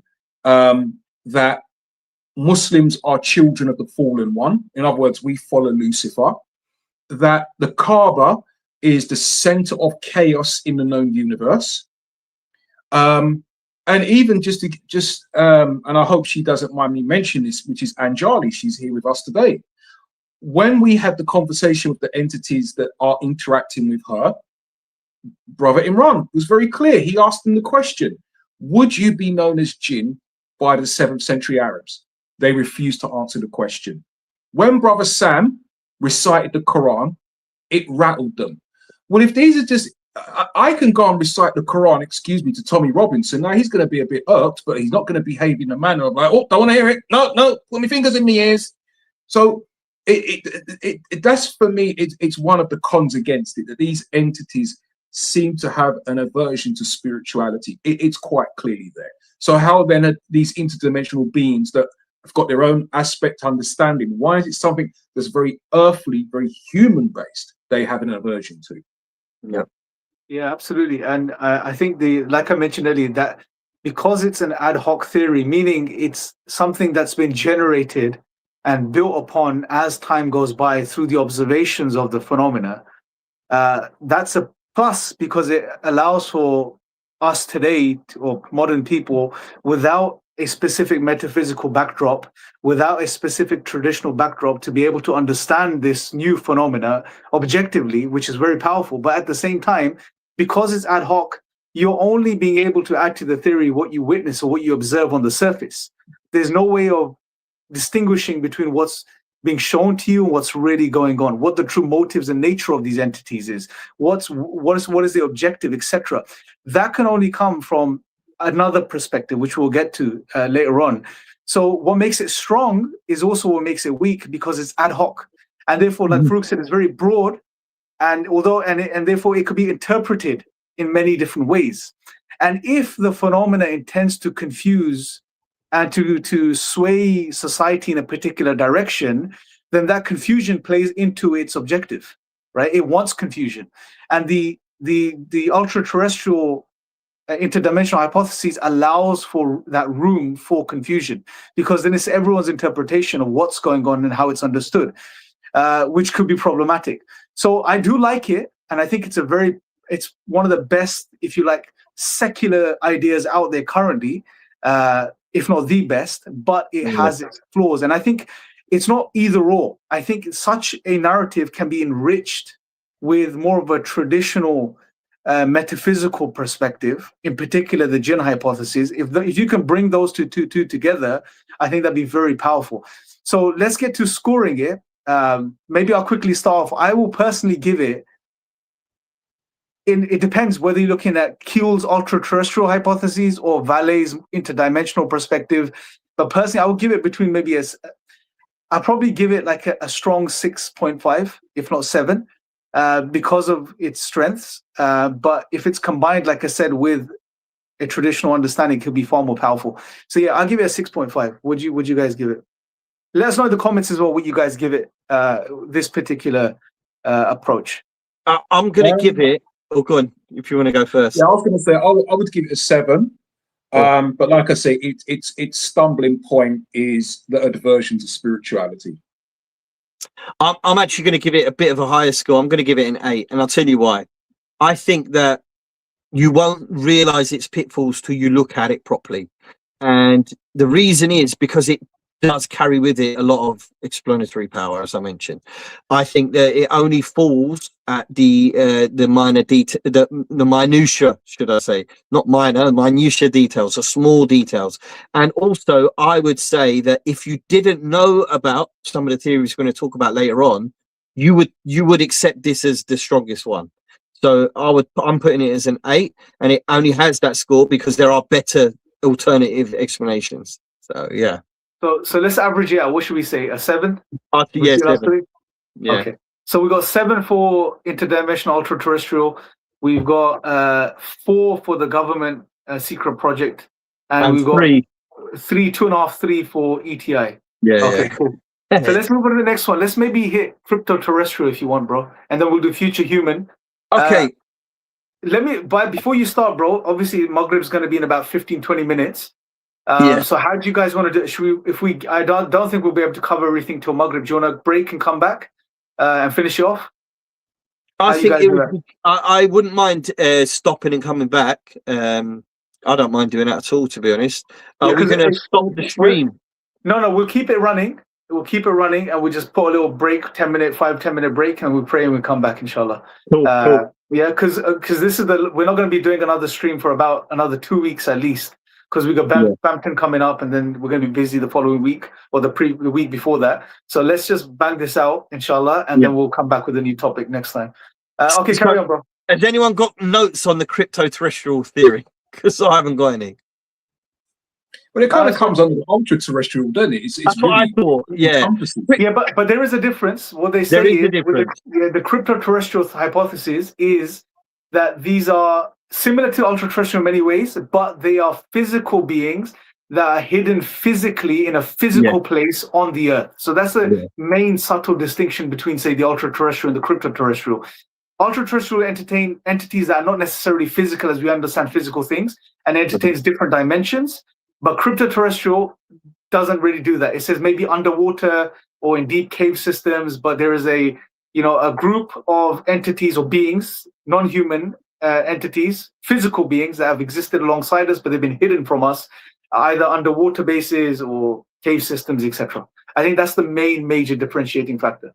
Okay, so I'd say some of the pros then of that theory. Who are the proponents? We had that guy Michael Masters. He was a heavy proponent of. Yeah, he is, but he's like between that and mainly future humans. So it's slightly different. Yeah. There was a book, Abu Salahuddin, the main guy that wrote the book on crypto terrestrials. Don't remember his name though. Mac Tony's. Michael Epson. I can't remember quite his name. I think it's EPS. I'm pretty sure Mac Tony's as well wrote a book on it. Mac Tony's. He called them. It might be Mac Tony. Yeah, he started. I think he was the first one to start the crypto terrestrial. Apparently, he's dead. I didn't know this. But yeah, he started it off. Now, some of the positives, I think, and if I remember correctly from what he was saying, is that because they create technology, they build technology. It's explained in this theory. Why? Because they are deep underground or under the sea. They've been here for a very long time, and they operate. They can phase through reality. It's just a technological thing. His theory was that they have suits that they wear. So when people saw them or interacted with them, they were actually in an exosuit. So the great alien, that's just a mask for what they actually are hidden underneath, and that they recycle things. They take recycling from human beings. So that's why they have a invested interest in the health of the planet, so to speak, because they live here alongside us. That was the claim of Mac Tony's. I know I haven't done a good job splitting them down into different individual pros, but these are pro points. It does explain some of the visitations, like the Ariel school. Why it would be a crypto terrestrial? Well, because they were concerned with the health of the planet. So I think it's a pro for sure. Any others, brothers? Sorry, to be honest, I've done a good job with this one. I don't think we need to spend much time with this, because to be honest, it falls into the same bracket as ultra terrestrial in many ways, meaning that the same issues, pros and cons, apply to a larger extent, bro. So I don't think we need to go into it much. The only difference, again, being that one is crypto terrestrial, referring to some sort of physical, biological entities that exist on this planet alongside us, and the ultra terrestrial opens up to interdimensional. So another positive, I'd say, Yaki, even, sorry to interrupt, is that there are claims that there are bases, that these things, like, for example, Skinwalker Ranch, clearly something goes there and passes through the mesa and comes out on the other side. And if it was a crypto terrestrial, if they did have some subterranean base, whether within our purview or not, whether it's in this dimension or not, but it sits on the same dimensional plane, but not in the same physical dimensional space, perhaps the crypto terrestrial would be an explanation for that. But yeah, again, you're right. It kind of bleeds into. Most will say it falls into the ultra terrestrial. if it's Yeah. passing through solid mesa rock, etc. So the I'm going to same, give it a lower score. but I think the strength of the Jinn hypothesis here, I think it bridges both the crypto-terrestrial and the ultra It certainly does. dimensional, because there are aspects when the Jinn in certain states they are very physical, and in other states they are not. So yeah, any other points you want to make, Abu Saladin? Maybe start giving it some marks with this one. No. I think that just to really what you've both said, it does have that bridge. There is a lot of commonality between it and like the ultra terrestrial aspects. And I think for me, I'd probably give it the same score, 7.5 for me, because like I said, there's that whole commonality to it. But once again, for me, it falls down onto the aversion of faith in certain faith and religiosity. Yeah, and I guess it's ad hoc again to a large extent. You know, after the fact type of backward reverse engineering what's going on. Yeah, I would give it a bit lower because I think the ultra terrestrial interdimensional is a bit more broad.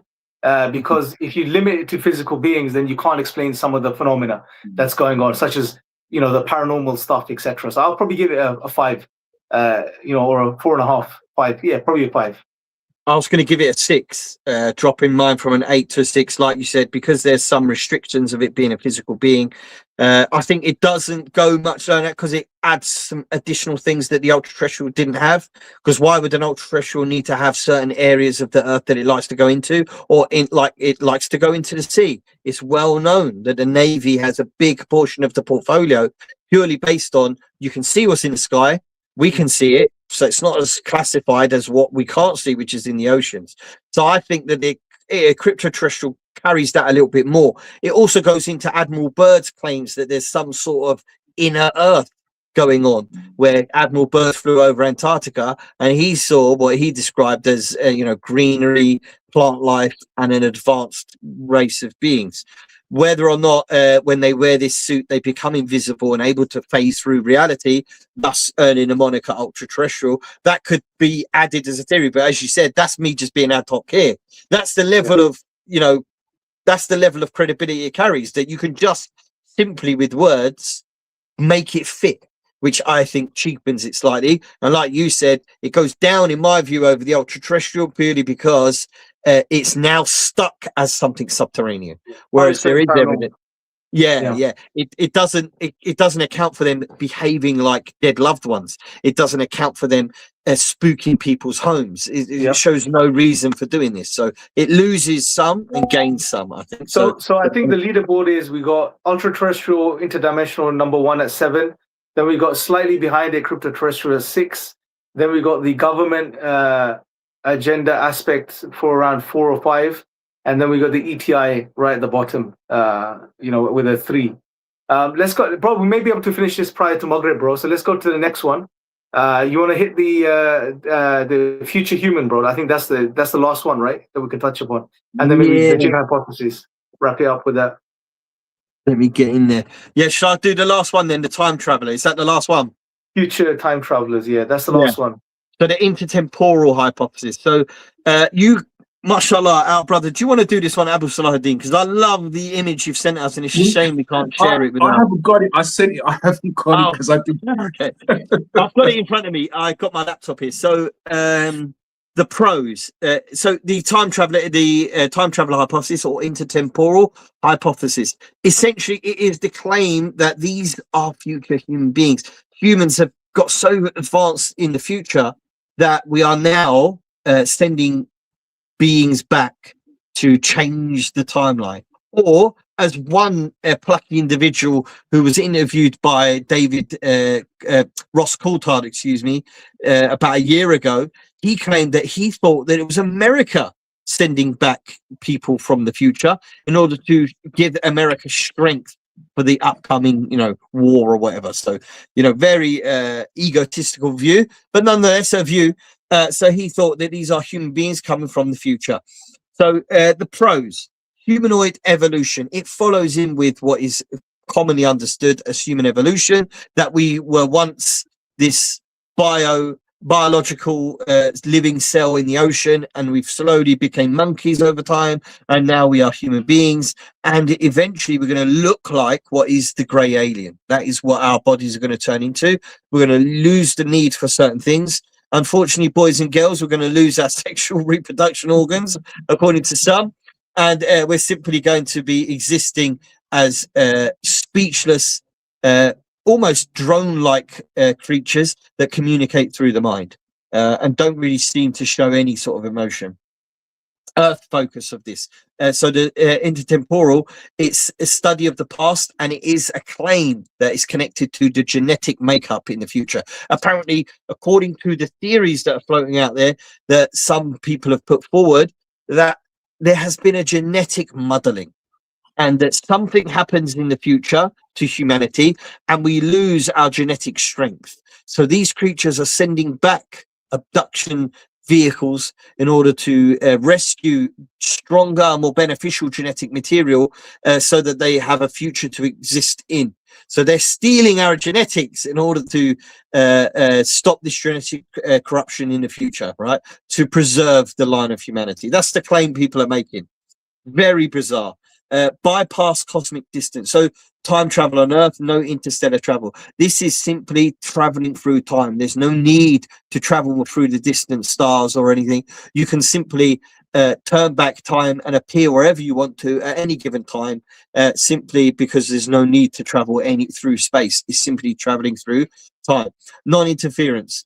So they have certain protocols that they have implemented. These are all positives, by the way, to avoid paradoxes, and the prime directive is to preserve humanity and to preserve the genetic material. So the cons, should we do it, or should we? Yeah, is there any other cons, brothers? What we'll do is, because I know a lot of people are asking questions, so let's come Oh, back are they? maybe after Maghrib. We'll come back for 20 minutes and do a Q&A just directly with the brothers and sisters on the live. They've been patient and listening. So you go through the cons, bro, and then we'll just give it a mark, inshallah. Yeah, I'll get through the cons, do a mark, we'll go for a prayer. Yeah. Okay. So the cons, has causality paradoxes. Yeah. The grandfather paradox and the bootstrap paradox. Yeah. That if you come back into the past and you do something that didn't happen initially, it will change the future timeline and can in fact lead to you not being born. So that it opens a great many paradoxes and absurdities that arise from time travel in and of itself. Space-time drift, Earth is moving, spatial misalignment.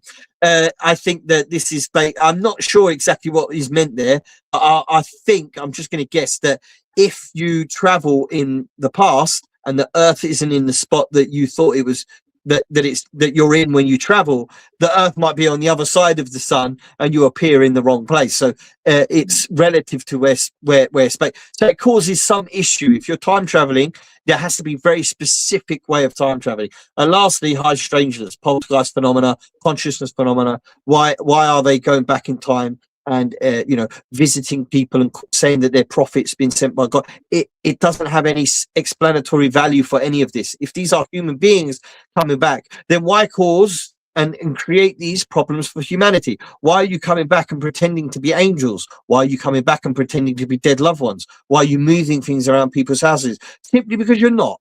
This isn't what a human being would do. This theory only seems to serve the purpose of the military-industrial complex, that these are preserving humanity for a noble cause like the military-industrial complex does, and they're trying to further humanity in the future by preserving genetic material. It doesn't have any explanatory scope for abduction or anything else beyond that. Why go back 1,000 years before and abduct people when you're coming and visiting and abducting people now? Well, because you're not a time traveler. That is the best explanation. But anyway, so those are the main cons.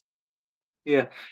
So I guess for me, the paradox itself, which, I think is called the grandfather clock paradox, which is, if you go back with the intention, the reason for going back is to change something.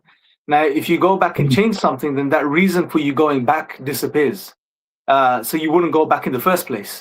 So it's a big problem, right? And the idea behind the whole future human thing is that they're coming back to change what had happened, right? And if they could do that, then they would have no reason to come back and change it, because it wouldn't happen. So I think that alone for me is a big stumbling block for this idea.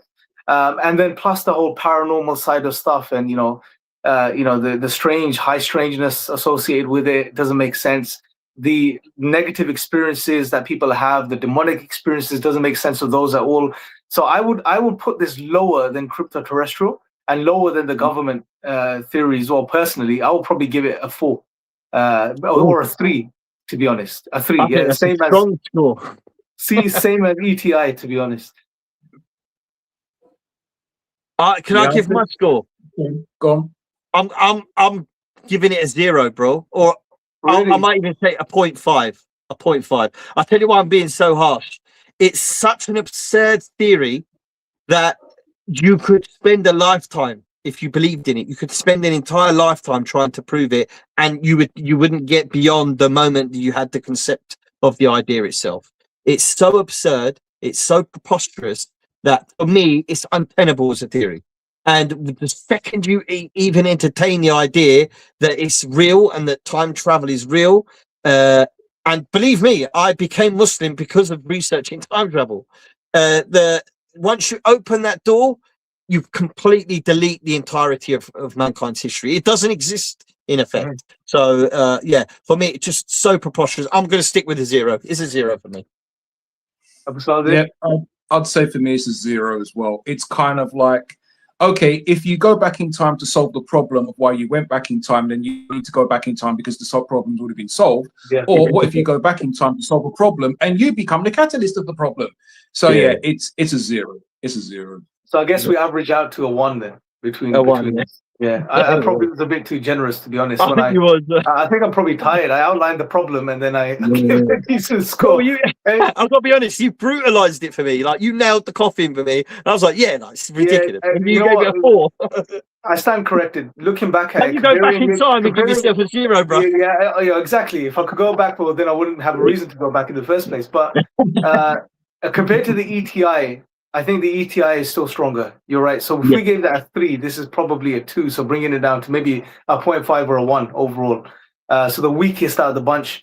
So let's do this, bro. Has Maghrib come in? I believe so. Okay. Actually, it's very close. 1 second. Just checking. Yesterday, I was in a different part of the country, so it was already in. But sunset. I'm in Slough, so I'll just do Slough. Sunset, Slough. Yeah, it's just come in for me. So, Okay, so let's do this. Let's break for, say, 5 minutes, inshallah. Let's go pray. And brothers and sisters, stay tuned. We're going to come back. And when we come back, we're just going to finish off on the jinn hypotheses. And then we're going to just do a quick Q&A with everyone. Anyone that wants to jump on, I'll share the link. And yeah, it'll be good. And we'll wrap up after the Q&A, inshallah. So let's come back in about 5:10, inshallah. Yeah.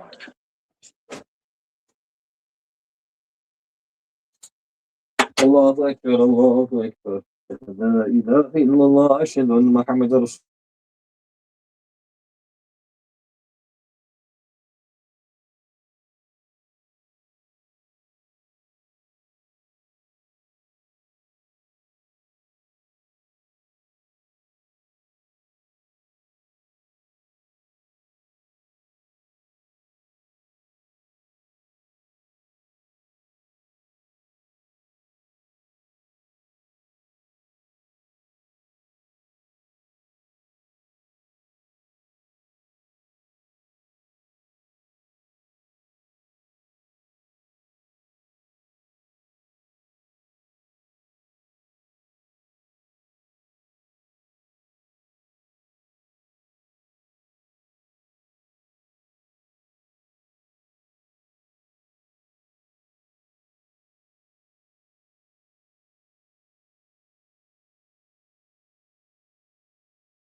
Assalamu alaikum, guys. So I'm back. Hopefully, brother Farouk and Abu Salahuddin will be joining us very soon.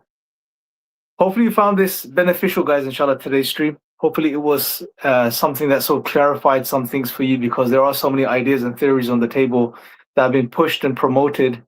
So it's important to, clarify these things and at least sort of share with you guys at least our perspective on, what's going on. So, walaikum salam, Max. So share the link to join. If anyone wants to join us live, we've got a few people that's joined us backstage. So I'm going to add them on. We've got Zain Ahmed. I'm going to add first. Add to the stage. Okay, so Zain, if you can hear us, bro, you can unmute yourself, ask your question.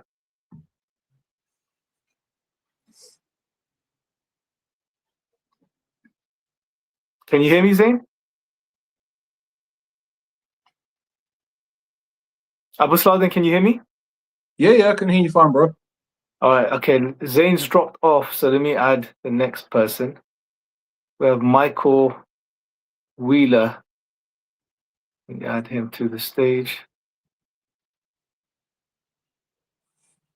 Okay, Michael, you're on stage. You can unmute yourself when you like.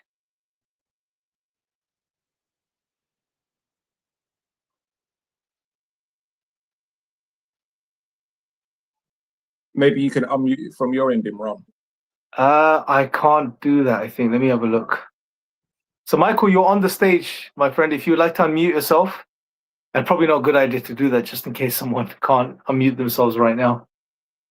You can unmute yourself and you can speak. Okay, let's switch back over. We'll try Michael in a second. Let's add Zain. He's back. Salam Zain, can you hear me, bro? You can unmute yourself. You've joined the studio.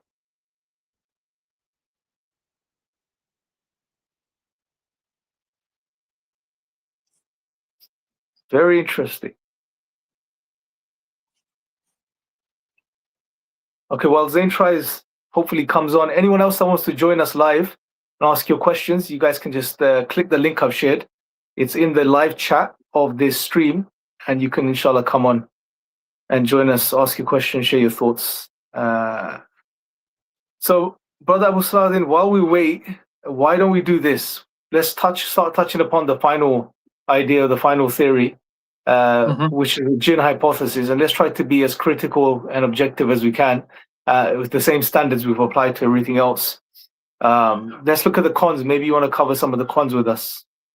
Yeah, inshallah. So number one, it explains the supernatural element for me. There's something that seems to go hand in hand with like the ET NHI phenomena, i.e. people either have paranormal activity before they have an event or they have paranormal activity afterwards. So the two do go together. Number two, I would say it does explain the ability of these entities to seemingly phase in and out of what we would call a corporeal state. They seem to be able to pass through walls.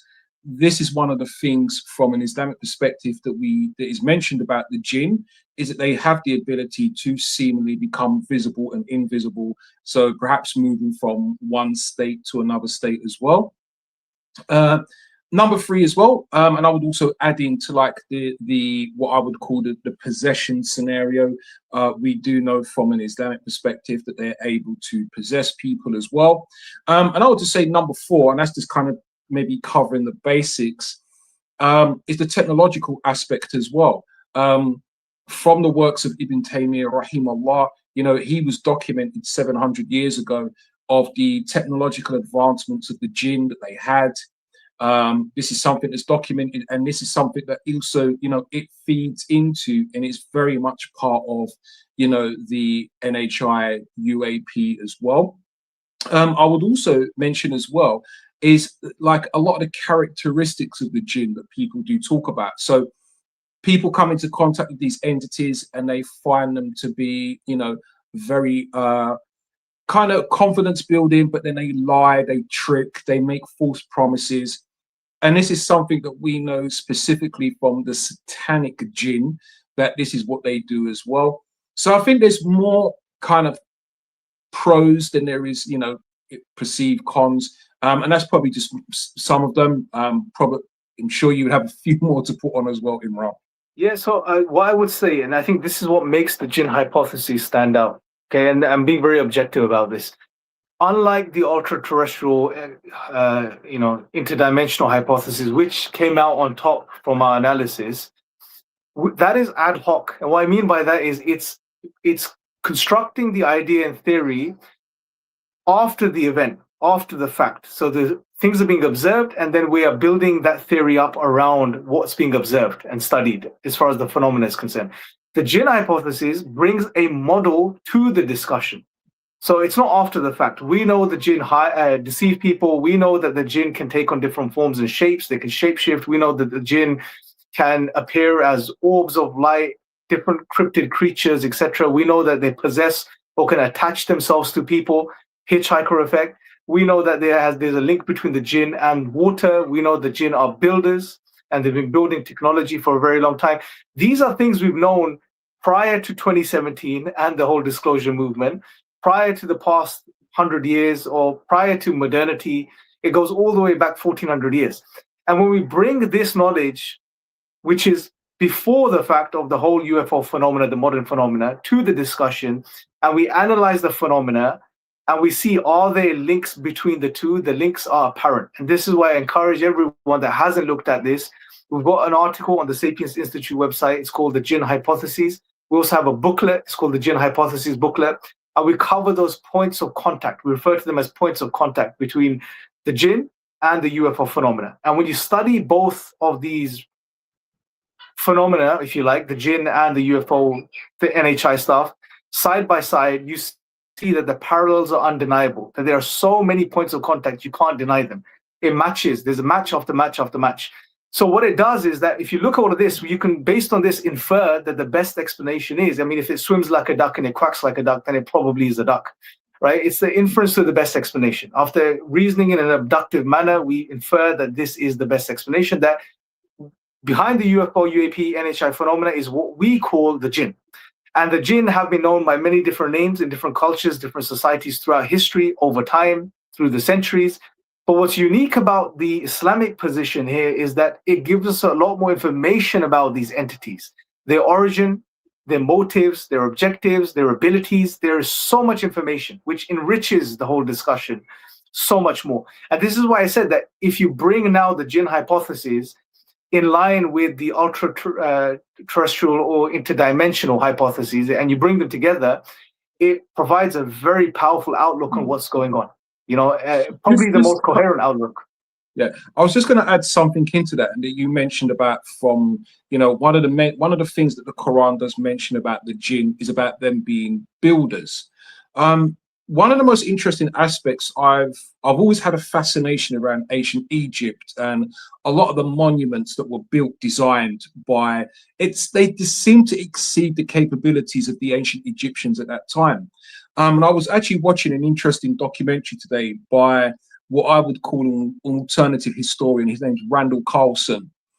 He's done a lot of work with Graham Hancock, but he mentioned something really interesting today. I've never come across it. It's my first time, and I'm kind of investigating it a little bit more. And he was talking about the unfinished obelisk in Aswan.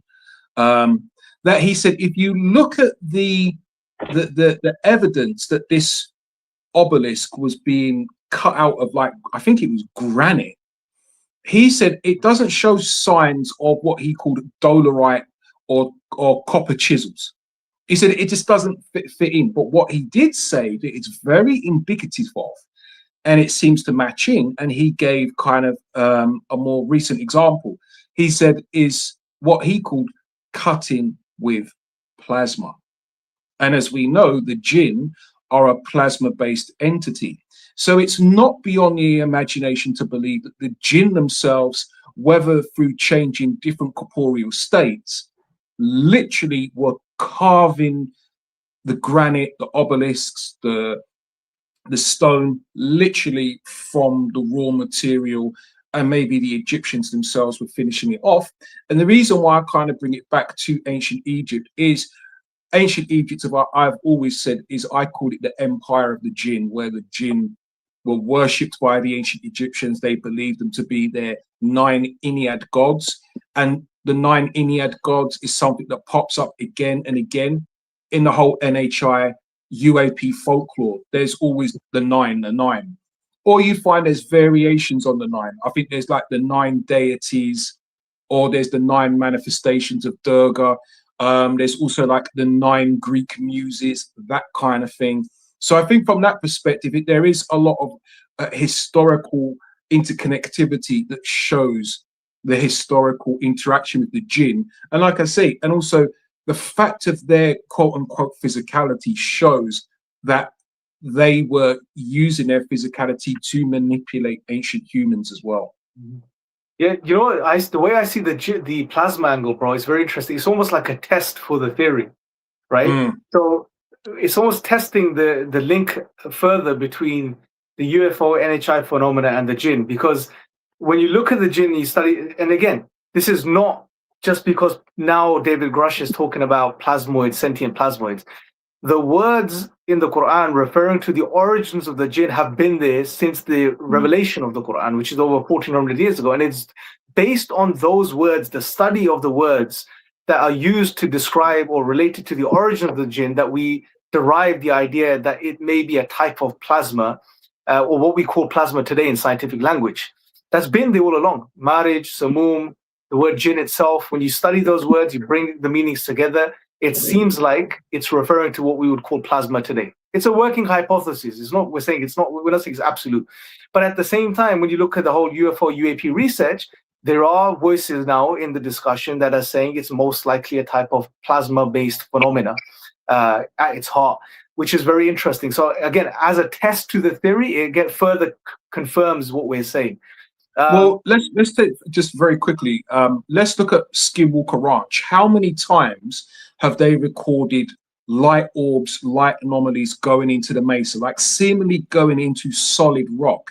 Well, this is essentially what Randall Carlson is suggesting about the way that a lot of these monuments were literally chiseled from rock in ancient Egypt. This was he calls it plasma technology that we've only just mastered now. But I would say, no, this is probably more likely the jinn manipulating their own quote unquote physicality. So there is so many connecting points. It's you cannot easily dismiss it.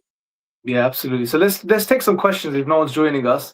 We've got Day and Night. He says Muslims only talk about it now. Our David Icke spoke about this a long time ago. I think what he's saying is, it seems to be a Muslim brother, but he's saying that, like, oh, you know, you guys are a bit late to the party. But I would argue that we're not. I'd say that David Icke quite clearly bit from Islamic sources multiple times in his theories that he came up with. I'm not saying all of his theories were, but we certainly have theories about UFOs being jinn predating David Icke. We have the book by Dr. Umar al-Ashqar, rahimahullah, which was written and published in the 70s and 80s, and it was redone as well in 2000. Yeah, so we can hear you, brother. Oh, but I just want to finish this point, if you don't mind, bro.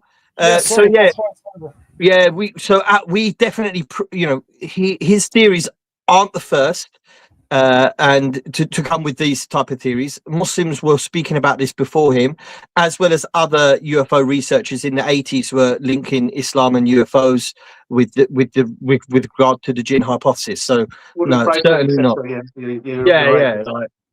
Michael. Yes, right. Hi, Michael. Yeah, we can hear you, man. You can ask your question. Sorry, we couldn't hear you earlier on, but you can hear you loud and clear now.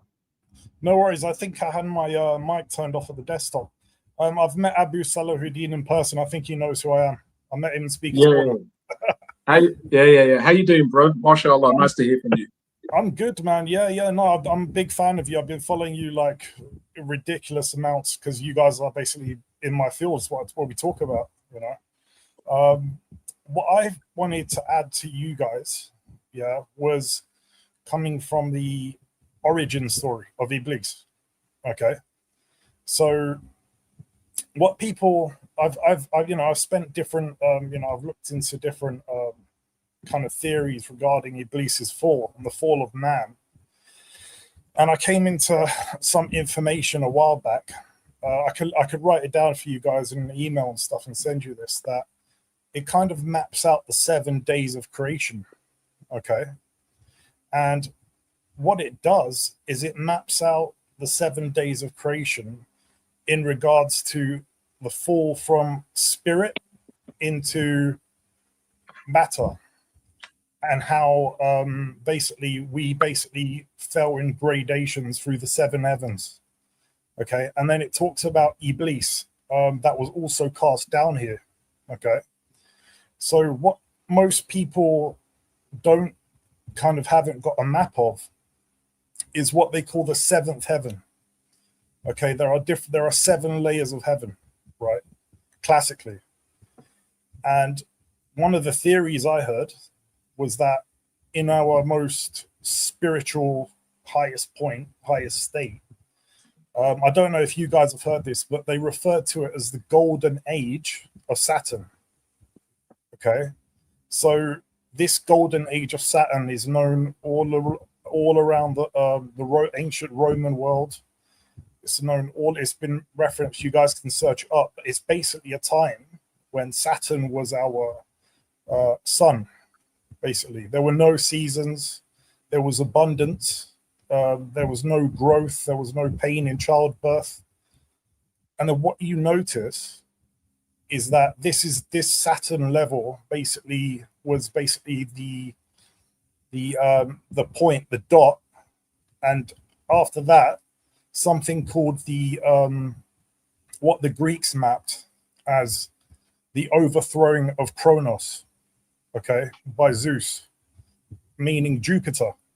The cataclysm that basically wiped out our position, and also Jupiter used Ares or Mars as basically his weapon in the mythology to throw us out of this Kronos age, this age where Kronos, we were in the 7th heaven. Okay. So something interesting, the reason I brought all of that up was that links to Iblis, or the smokeless fire aspect, as an aspect of Mars causing this fall, you see. And basically fragments from what the kind of a lot of these mystery schools teach is that Mars, the fragments caused from Mars, eventually became embedded into the earth. So symbolically, this would be like in the book of Revelation, for example, this would be Michael and his angels fought against the dragon. The dragon and his angels were cast out of heaven. Okay. So the dragon, right, is also linked to Thuban, our previous pole star constellation, Alpha Draconis, I think. And basically these Martian fragments that caused the overthrowing of Saturn, basically being cast out of Jannah, right, were embedded into the earth, okay, into the subtle field of the earth. And basically, when we talk about plasma and Jupiter, one of the things Indra, the Vedic Jupiter, holds is the thunderbolt, or the Vajra. The Vajra, okay? So the Vajra of the thunder deity, if you look at the shape of plasma explosions, this is basically the, the emission of Jupiter, plasma emissions of Jupiter. And then the Greeks got a hold of this. This became the thunderbolt of Zeus. This became the, the hammer of Thor, etc. And then this thunder god kind of entity kind of got linked to this whole process of depositing of the fiery, Martian kind of jinn energy into the earth, into the plasma of the earth. Are you saying that it seems like what you've done here, brother, is mixed together all the different like ideas from different, taken bits from Hinduism, taken bits from Islam, taken bits from Christianity, because the idea that angels fall isn't an Islamic one, but you've kind of no. mixed them together and made an overriding theory based on all the ideas. Is that what you've done there?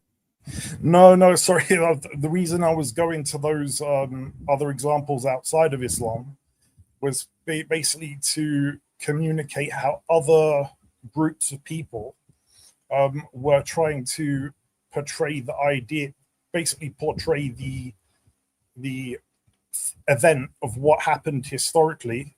Okay, so you don't believe that, you're just saying that's how they portray it. Right, that's how that. What I believe is the Iblis version, basically that the being of smokeless fire was. I think okay, so I thought you believed that Mars and Jupiter was all related to. I was going to say this has everything to do with the zodiac, which isn't an Islamic thing. This is jinni mentality type thing that they come with, this idea that they're related to the, like you go to some Sufi orders, they have some of this information in there, but this is completely separate from Islam. I just wanted everyone to know who's listening, just in case like I wasn't sure what you were saying there, bro. You know what I mean? So, this is all disconnected from the Islam, this has nothing to do with Islam, right? So just want to make that clear, that's all. You have me worried, bro. No, of course no. So basically what they call this is the I'm talking about the actual physical formation of the solar system. So God, no, they're not deities or anything like that. I'm just talking purely from a planetary. Because what you'll find is this is Jordan Maxwell's kind of ideology, belief, propagation, where he believed essentially in what I would call a cosmic divinity, in a sense of all divinity on planet Earth was developed from the motions of the planets and so forth.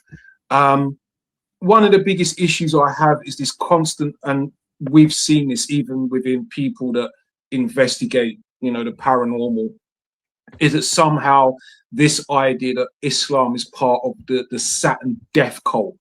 And they say, well, if we look, because the Kaaba is a black cube, and if we look at Saturn's northern pole, there's this hexagonal shape that, if you understand it, it's a three-dimensional rendering of a cube. Therefore, we put 2 and 2 together and we make 4. In actuality, if you look back in the history of Islam, this idea of the Kaaba always being covered in like a black covering or kiswa is actually very early. Number one, it's very late in history. Number one, if you look at the time period of the Prophet Muhammad, peace be upon him, the Kaaba was covered in a red and white covering. During the period of the Khulafa Rashidin, it was in a white covering. Then you have successive Islamic dynasties that either put it in red or green or yellow. This adoption of the covering of the Kaaba with the black kiswa, I would say, only really became, the norm with the establishment of the modern Saudi state in 1924, maybe a little bit before then.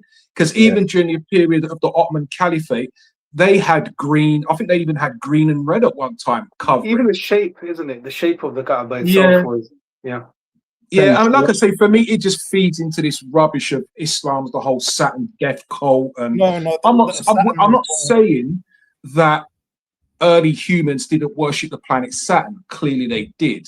But for me, they kind of use it as a catalyst to say, "Oh, well, look, Islam's a death cult because look, it has a black cube." And these cults had a black cube, and they worship a black cube, and like I say, they make 2 and 2 together. But that it doesn't make the sense then. And you kind of mentioned something on this before, Brother Imran, and that is okay then. If supposedly Islam, like all faiths and divinities on planet Earth, is a result of the phenomena interfering, why does the Quran tell you how to counteract them? That don't make no sense. I hear you, Abu Salud. This is about Brother Michael. Michael, I'm gonna have to get you to just wrap up your point because there's other people waiting, so I'm gonna have to get someone else on. Just so you know that, bro. Absolutely. No, just one more point on the Saturn thing. It's not as the kind of the Sufi orders. Remember, they're alchemical orders. So on the Saturn thing, what they would say is the Kaaba represents the blackness of lead. The original red and white colors would be albedo for white, and then red for rubedo, and then black would be the nigredo starting point of alchemy. The cube also represents a starting point of lead and alchemy, so it's the transition from lead back to spirit through albedo, red, black, white, and red.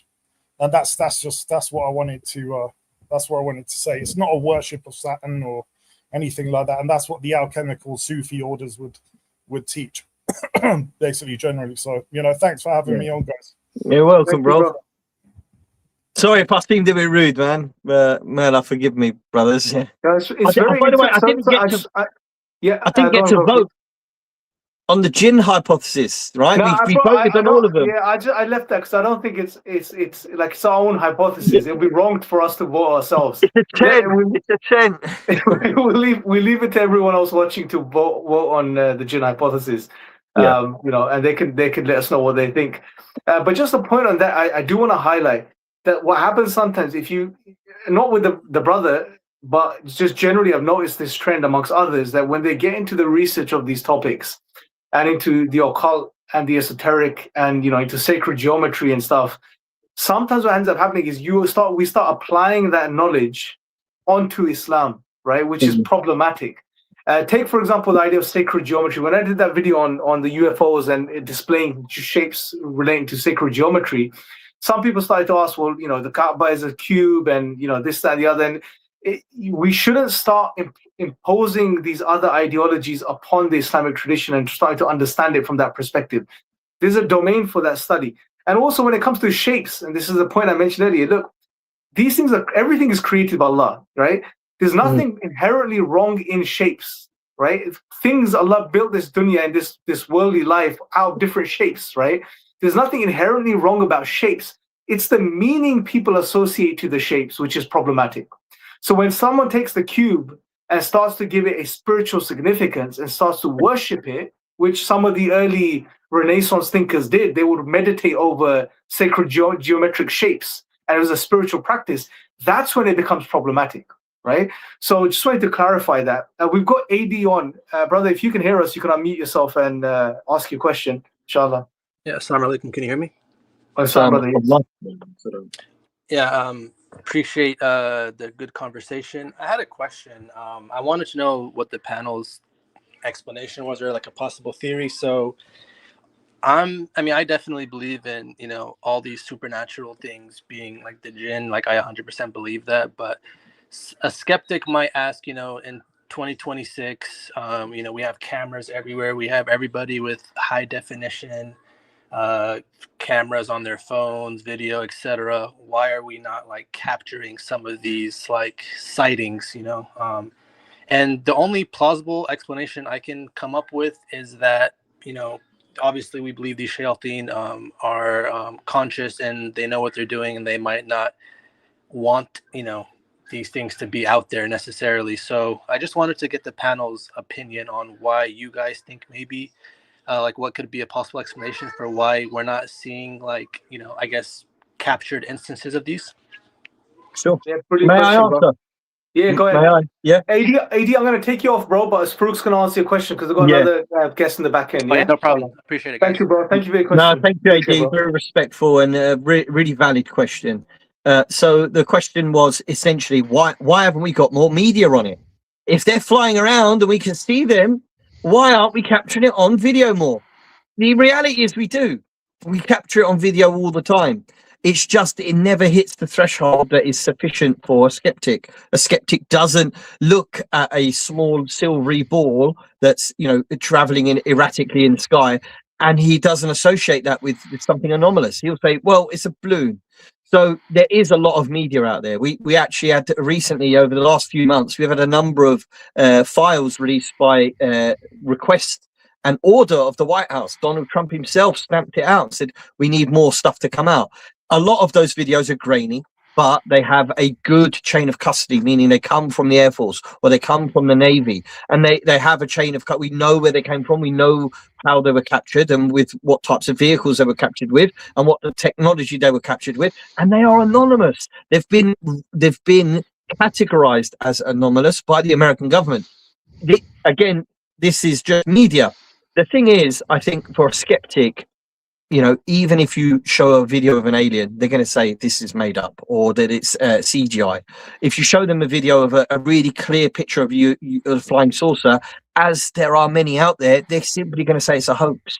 It's very difficult to provide physical evidence. The last little point I want to mention to you before I hand it back to my brothers is I want you to, if you can, convey to anyone who comes with this sort of skepticism, the idea that you don't exist as a human being to the microbial life form inside your body. The white blood cell, the red blood cell, if it was conscious, you couldn't prove that you existed to them simply with video, picture, everything, because they don't have the capability of sight and seeing. But in their world, they could simply say, we don't believe we're part of a larger being, that we're part of fruit. We don't think we're in this thing called a human being, whatever that means. We don't believe that we're in a van traveling across. They're simply not going to believe it. And the other red blood cell that's trying to push the idea that it's part of a wider living being, it would never be able to provide satisfactory evidence because it's such a strange dynamic to be in, and the situation is so bizarre that it would just never be able to prove that I actually exist and that they live within me. So, you know, just because there isn't sufficient evidence for that person, the dichotomy exists in a nature itself, and you can't prove it in nature itself. Therefore, requiring such a high level of certainty within video, picture, whatever it might be, you shouldn't create that requirement when we can easily prove that the same dichotomy exists in other things like the microbial world. I hope that's good. I know I use it all the time, boys, yeah, No, but it's a good It's one, good, brother. good. You know what I mean? So brothers, I want you to answer Wilderness's question, but before we do that, Assalamu alaikum, our brothers joined us again. Dawah Trucker, how are you, brother? Hey. Walaikum assalam wa barakatuh. Alhamdulillah, I'm doing fine. And you, brothers, nice to see you all Alhamdulillah, bro. live again. We missed you last week, man. We were like, where Yeah. are you? I missed it. Wallahi, I missed it. I don't know what I was doing, but I missed your live stream, subhanallah. And the Alhamdulillah. live stream with your brother Farouk about the angels. Oh, I Isa. missed Yeah, it. yeah. Isa, yeah, I missed it as Inshallah. well, subhanallah. Alhamdulillah. No, it's all good, Akhi. Look, you know what? MashaAllah, the fact you watch it after or that you're pushing and sharing the video, alhamdulillah, we're happy with that, brother. MashaAllah. How are you, Akhi? You good, yeah? You in the truck, yeah? MashaAllah. Starting early on a Yes. Sunday, eh? Yes, always in the truck, alhamdulillah. Always in the mood. MashaAllah. Love it. May Allah bless you. I mean, Alhamdulillah. So I will read the question out so that everyone can hear it, and then we'll go round, inshallah. Yeah. So, question for the panel from Wilderness Taste. Thank you very much, Wilderness. Since you started researching ETs and UFOs, have you, either of you or any of you, personally experienced any signs, encounters, or strange events? We start with you, Imran. Give me a second, guys. 1 second. All right, we'll go with Abu Salahuddin. Bismillah. Okay. So I've been in the Deen nearly 33 years. I haven't had a lot of experiences, but I'll tell you about the three most that are kind of I remember and the most recent. So when I took my Shahada, brothers were telling me about the jinn, which was not a concept beyond, because coming from a Caribbean background, we believe in jinn. We just call them doppy. So I had an understanding that there were these beings around. You can't see them, but they do interact with us as humans. So I think I'd been Muslim about 3 months. And I started thinking, boy, 3 months has gone by. Nothing's happened. Alhamdulillah. And then one night I was sleeping and I woke up and I had, which is the very typical sleep paralysis. So couldn't move. But somehow I managed to look at the end of my bed, and lying across my bed was what I would describe as a feline-like character, black, very, very dark. It turned around and it looked at me, and it had the face of an alien grey, but it was black with bright white eyes. So it looked at me. I just said, A'udhu billahi min shaitanir rajim. Boom, disappeared. That was it. Now, the next two experiences I've got involved with you guys. So the most recent one was actually during the discussion that me and Imran were having with Anjali. So we did the discussion with her. We was putting the questions. I'll be honest, Imran was the good cop to my bad cop. I'll be honest on that one. So we finished up the program. Alhamdulillah. We said, okay, cool, Bismillah. I prayed Salatul Isha, said, let me go to bed.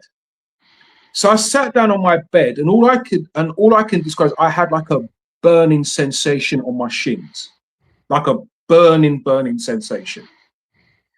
So I didn't think no more of it. I went to bed, and over the period of the Saturday going into Sunday night, I had very clear scratch marks that appeared on my shins. I didn't scratch myself or anything like that. It was directly after the incident where we had the conversation with what we believe is the jinn that are interacting with Anjali. The last incident I'll tell you about, that you brothers know about, actually happened last week, Tuesday. So I'm sitting in my house, minding my own business, and I have a surveillance camera system in my garden, so I know when someone comes in my garden. So I'm sitting there, and I have it linked into my Alexa. So Alexa went off and said, motion detected in garden. So I took out my phone, and there was a video clip. And the only way I can describe it is a flash of light appears on the camera and moves at tremendous speed. Now, when we sat down to work it out, I think we worked out it was going something like 300 miles per hour.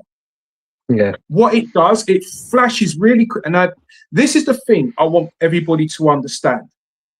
My surveillance cameras are not activated by light. They're activated by motion. They're motion detectors. So this light was something that was physical, that manifested in my garden, moved at tremendous speed, and then at the top of the surveillance camera, you can see it kind of dips back in and then goes back up again.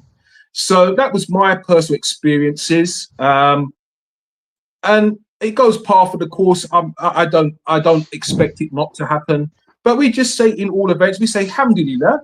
For me, it's a confirmation that inshallah ta'ala, I'm doing the right thing in what we're doing. And I say this in talking about our own personal incidents. By talking about them, it normalizes them. So people understand you will have sometimes very extraordinary things that happen. It's normal. Expect it as a Muslim. But remember, and this is what I said to the jinn that were interacting with Anjali. I said, Hasbi Allah, Ni'mal Wakeel. There is no power and might on this earth, in the heavens, in dimensions, that will even come close to that of God Almighty himself. Keep that in mind.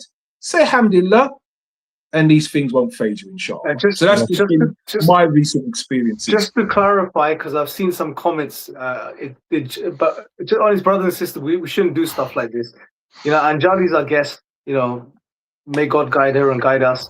Just to clarify, we're not insinuating in any way, shape, or form that she sent something, etc. You know, these things, these entities, they have a mind of their own, right? They have their own free will. They choose to do what they do, right? So it was an interaction, and it was a post-interaction experience that Abu Salahuddin had. He's not saying that Anjali's, like I said, she's a lovely lady. We've had many interactions with her. So just to clarify that for people in the comments, it wasn't Anjali at all. We don't believe that. I don't believe that. But these entities that were channeling, they obviously didn't seem to like the conversation to some degree, whereby they decided to act out afterwards. And it seems like there's a link, because that only happened post the discussion, etc. You know, so I just wanted to highlight that and clarify that for everyone listening. Yeah. Just to add into that. No one blames Anjali. I don't blame her at all. Not at all. I know she didn't sit down and conjure up these things. What they've put her through, and they seem to have put her through some harm and some good from what she understands. But I no way believe that she did it. I know that this was probably them, that they didn't like that we put them in a corner, that we put questions to them that they couldn't answer.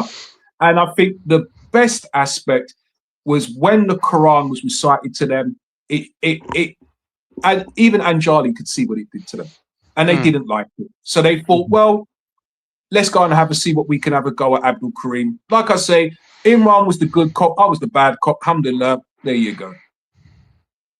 I just want to quickly add for Anjali as well. She is, whether she realizes or not, a success story for the entity. And when you challenge and you put into question and put in danger their success, I think it shows if they retaliate in such a strange way with our brother, it's because they don't want any headway to be made in the dawah, as we would call it, in the calling. Because simply either they're benevolent, pious beings, or they're not. And if they're not, why would they go against the teaching like you should pray, you should fast, you should do good deeds, you should do charity? That's what Islam calls to. So when somebody's heart is being drawn towards Islam, or they think that a success story of their own is in danger of being turned towards Islam again, they'll do whatever it takes. And if that means to take out the callers, so be it. So may Allah guide us and Anjali to what is best for us in this world and her in this world and the hereafter. I only want good for Anjali, and I hope Allah gives her goodness in this world and the next. Ameen. SubhanAllah, it's a beautiful statement, your dua, Brother Farouk, because we know that, honestly, we know that we have the answer to that beautiful dua. Yeah. Where Allah subhanahu wa ta'ala says in Surah Al-Baqarah that there are those who only say Rabbana atina fid dunya wa ma lahum fil akhirati min khalaq, that they only ask Allah for the good of this world, but in the afterlife they have nothing. Yep. But there are those who say Rabbana atina fid dunya hasanat wa fil akhirati hasanat wa qina adhaban nar, which is the greatest thing we can ask Allah for protection from, the adhab of the nar, the punishment of the fire. So that's the answer to your beautiful dua, Brother Farouk. That you're asking Allah to grant her the both of this world and in the afterlife. And honestly speaking, as Muslims to Muslims here in this panel, and to everybody else, and to Anjali, the only way that you can attain good in this life and in the afterlife is Islam. I am not going to sugarcoat it for you. There is no other way. This is the only way you can attain both of this world and the next. And ironically, yes, I was going to say, ironically, Allah subhanahu wa ta'ala exposes the NHI in the Quran, and he says he only calls you to be part of the party of the blazes of hellfire. It's what he does. He does the opposite. He calls his people to become a party or a group or part of the group of the people of hellfire. The complete opposite to what the prophets came with. I think that this is lost often in the topic of ufology, is the wider war going on between mankind, the battle, so to speak, the dust of the battle, right? And that is that there is a group from among mankind and jinkind who are devilish in nature, and they want people to become misguided and go into hellfire. It isn't a battle of souls. The devil doesn't benefit from how many souls he gets. There's no exchange with him and the Lord Most High. It's not that Allah will reward him for more souls that he gets. This is pure punishment. He's simply doing it because he wants to prove our unworthiness. And likewise, the people who follow the way of the prophets, who call to justice, who call to Tawheed, to the oneness of God and the true and correct worship of Allah, they are the people who are calling to Jannah, to goodness. Yeah, and Allah subhanahu wa ta'ala made that place vast and wonderful as a reward for what we used to do in our lives. So this is the irony of the whole situation, that in a conversation that ended up having anomalous phenomena associated with it. One might call it a type of hitchhiker effect from simply, in fact, this is something interesting, Abu Salahuddin. We should really look into this. Is there any reference to a hitchhiker effect through phone or through the internet? Because that's what you essentially had. You had some sort of, there was anomalous phenomena happening with Anjali, and these creatures were had a visitation with her, and she was a medium, for want of a better word, between their words and your questions. And it has a type of Hitchhiker effect come thereafter. I think that's an interesting one we should look at for sure. Because I mean, for me personally, what I think is because we all know that we have what we call our own personal Corrine, that is there, an intimate companion. I think, if anything, it was probably my Corrine that was maybe upset and wanted to have a little bit of a go at me. It wasn't necessarily what is around Anjali. May Allah protect her from them, inshallah. Yeah, you're right. Them from her. I think it's maybe Allahu Alam, my personal Corrine. But this is an interesting question, Farouk. And you said, and I can give evidence for this, about do they have the ability to interfere with technology, phones? I can tell you now they do. So when I met my good lady wife, we've been married now nearly 23 years. And alhamdulillah, when we first met, we was getting to know each other. So I made arrangements to meet her. And I got a message on my phone to say, Assalamu alaikum, Abdul Karim, I'm sorry, I can't make it. And I thought, oh, okay. But then but something, I don't know what it is, something said, this isn't right. There's something strange here. Later on, I get a phone call from her to say, I'm 10 minutes away. I said, wow. So when she met me, I said, quick question. You left a message earlier on to say that you couldn't make it to meet me. No, I didn't. Yeah, I did. It was your voice, your number. No, I never called you. I never messaged you. So I don't know, maybe that's evidence that they seem to have the ability to manipulate technology. I think they do. Maybe that's something we need to investigate a little bit more into. But it would play into the point when people say they see things and it doesn't get necessarily captured on camera, video, and that type of thing. And we say Allah knows best. Brothers, it's very interesting, but I know we've been going on for about 2.5 hours. You guys are probably feeling it now as well. Yes. You probably got other stuff to do this Sunday evening, right? You got work tomorrow. Everyone's got to get up. I've got early, boy. Yeah, so maybe let's wrap up. Let's everyone give their final thoughts on maybe what we covered today, and bring it to a close, inshallah. I want to apologize to our trucking brother, mashallah. May Allah bless him. I'm so sorry. I mean. I am so sorry that I missed a lot of the stream. Wallahi, I was busy doing something else. I did see the notification, but I unconsciously chose to ignore, and I apologize because I love to join you brothers when you brothers come live. You know, it's a very always interesting calling topic, and for Brother Abdul Karim to speak about his experiences, subhanallah, they have to do with jinn. Wallahi, I also have had my experiences as well when I used to live in my mother's house. If I can tell it very quickly, subhanallah. And this comes because of the evidence of that we find in the authentic sunnah of the Prophet ﷺ, that angels do not enter into a home where there are images or photos or animals, especially a dog. And so subhanallah, I didn't have a room back then. I used to be in the basement, have my room with my brother, but then I moved upstairs to my mom's second floor where she lives, and I will sleep on the living room. And so out of nowhere, out of one time, I can't remember when it happened, but it happened. I was sleeping, and one time I found myself that someone was choking me while I was sleeping, and I could see basically I could feel the choke.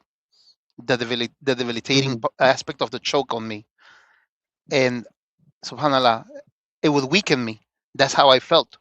I would weaken to the point where I could no longer. If you could hear me, all I could do is mumble like a drunkard, like that, completely weakened. So the first time I tried to say things, I just couldn't. I was too weak because of that choke on me. I could feel it, In the next night, same thing. I was laying down. That thing, whatever it was, it choked me again while in my sleep. And this time I was able to fight it back, and I screamed La ilaha illallah, and it let go of me. And that even my mom and her husband woke up scared. What happened? What happened? If I explained to him who's an atheist, he would not understand. He would just brush it away and say, you know. So Nightmare. that was that experience that I had, subhanallah, and it felt so real. So this is the consequence of when a home does not contain the remembrance of Allah, does not contain Islam inside of it. These forces from the outside, the shayateen, the jinn, they come and inhabit. And we know from the hadith of the Prophet ﷺ that particularly, that when you don't close your doors mentioning the name of Allah, the shaitan will find a way to enter.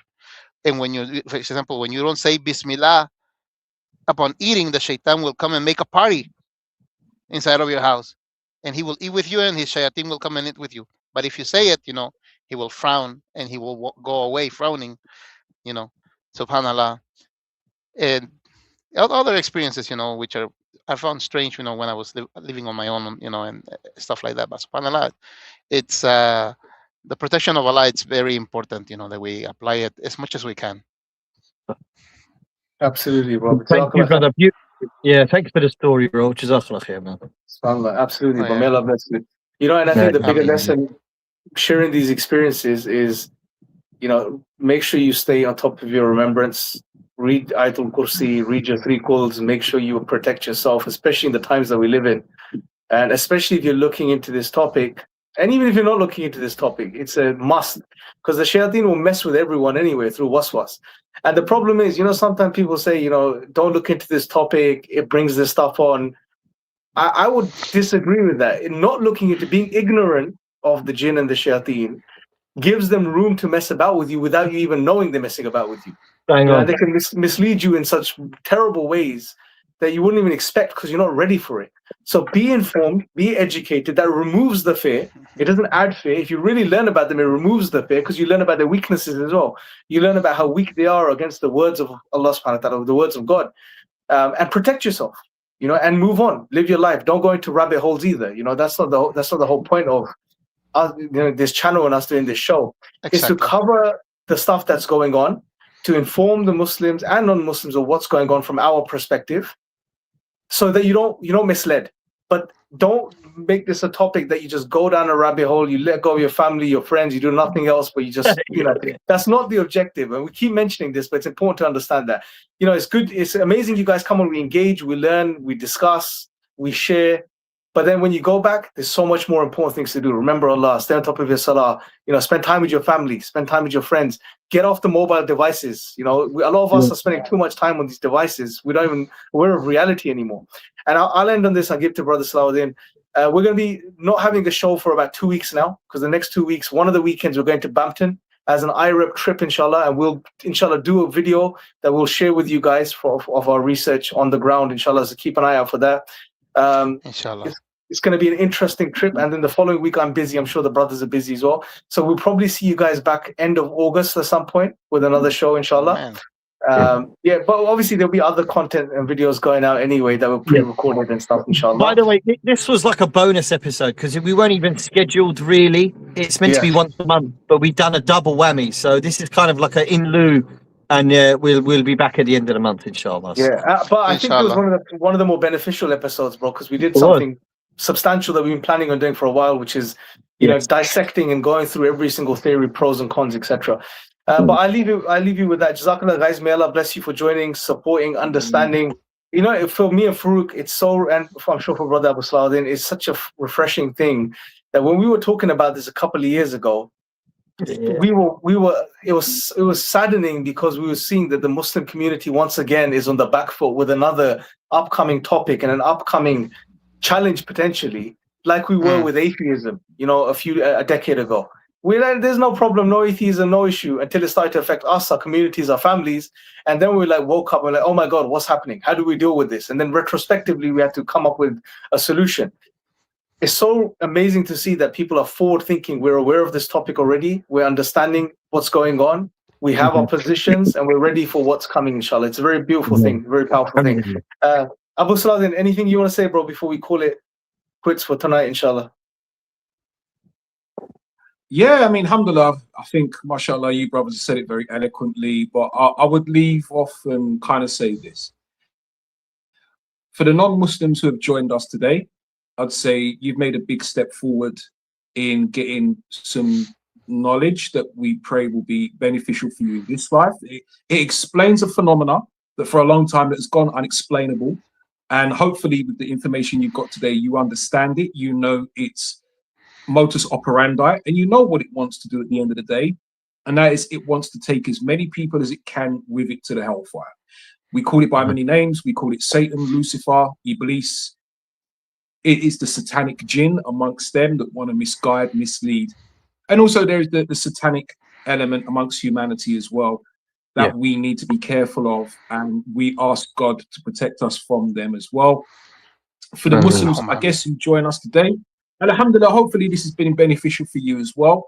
Because I think, unfortunately, and I think this is maybe indicative of where we've been as Muslims for a long time, is that we're always reactionary. So as you said, Imran, the whole atheist debate, we didn't worry about it until our children were coming home saying, well, I don't believe in Islam anymore because of reasons X, Y, and Z. This whole NHI UAP phenomena.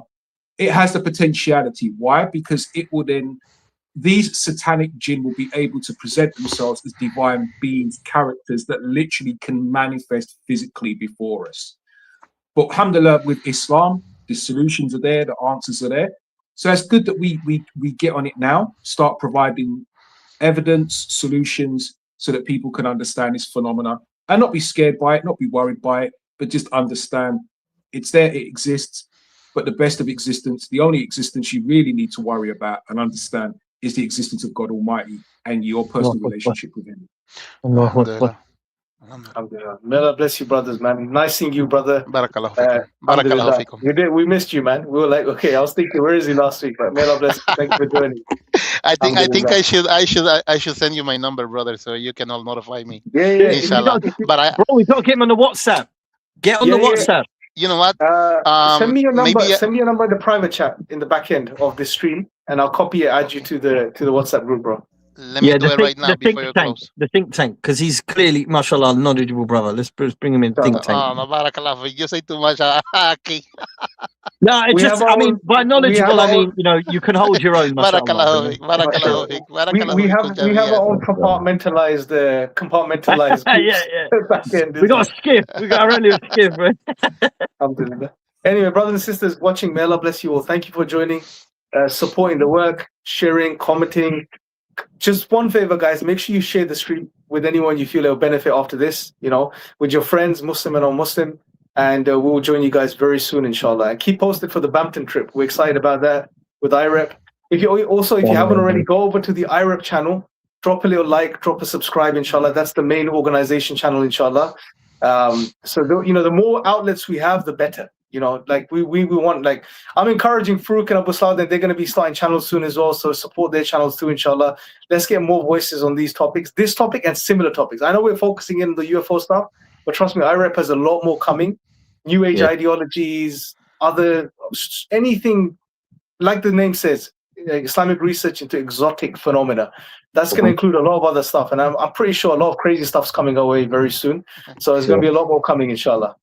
Ustad Imran, one thing before we go, barakallahu fikum. I saw the podcast with that gentleman. I don't know if he's a Muslim. You were speaking to him. He is, yes. He is, right? Yep. Yeah, very interesting discussion you had with him. Yeah, he's a very knowledgeable brother. May Allah guide him and guide us. He's a very, he's been researching this for over 2-3 decades, mashallah. He's written books on it. So yeah, he's very, very, and to be fair, may Allah bless him, he's a very prominent voice within the whole UFO circles. Like, he's had discussions with Whitley Strieber and others. He's had quite a bit of influence on Whitley Strieber as well recently, which has been very powerful. He's actually pre-Ike as well, just going on with what that comment earlier. He's before Ike came out. He wrote about this topic. So yeah, he's very, back in the 80s he was writing about it, and he's very... Sheikh Umar al-Ashkar dedicates 3-4 pages in his book, early 90s, you know. So there are people speaking about it, but obviously the topic wasn't popular back then. No one wanted to know about it. But now it's beyond tinfoil hats, so, you know, there's a lot of interest. But anyway, there's a lot more we can discuss, but let's wrap it up here, brothers. May Allah bless you Inshallah, all. Jazakallah khair. And we'll Barakallah. catch up very soon, guys, inshallah. I mean, inshallah, Assalamu I'll be looking alaikum. forward to Take care. that trip, Assalamu inshallah. Ah, yes, سبحانك yeah. اللهم بحمدك أشهد أن لا إله إلا أنت أستغفرك وأتوب إليك. السلام Assalamu عليكم أستاذ. Assalamu alaikum wa rahmatullahi wa Great to see you, barakatuh. inshallah. Wa barakatuh.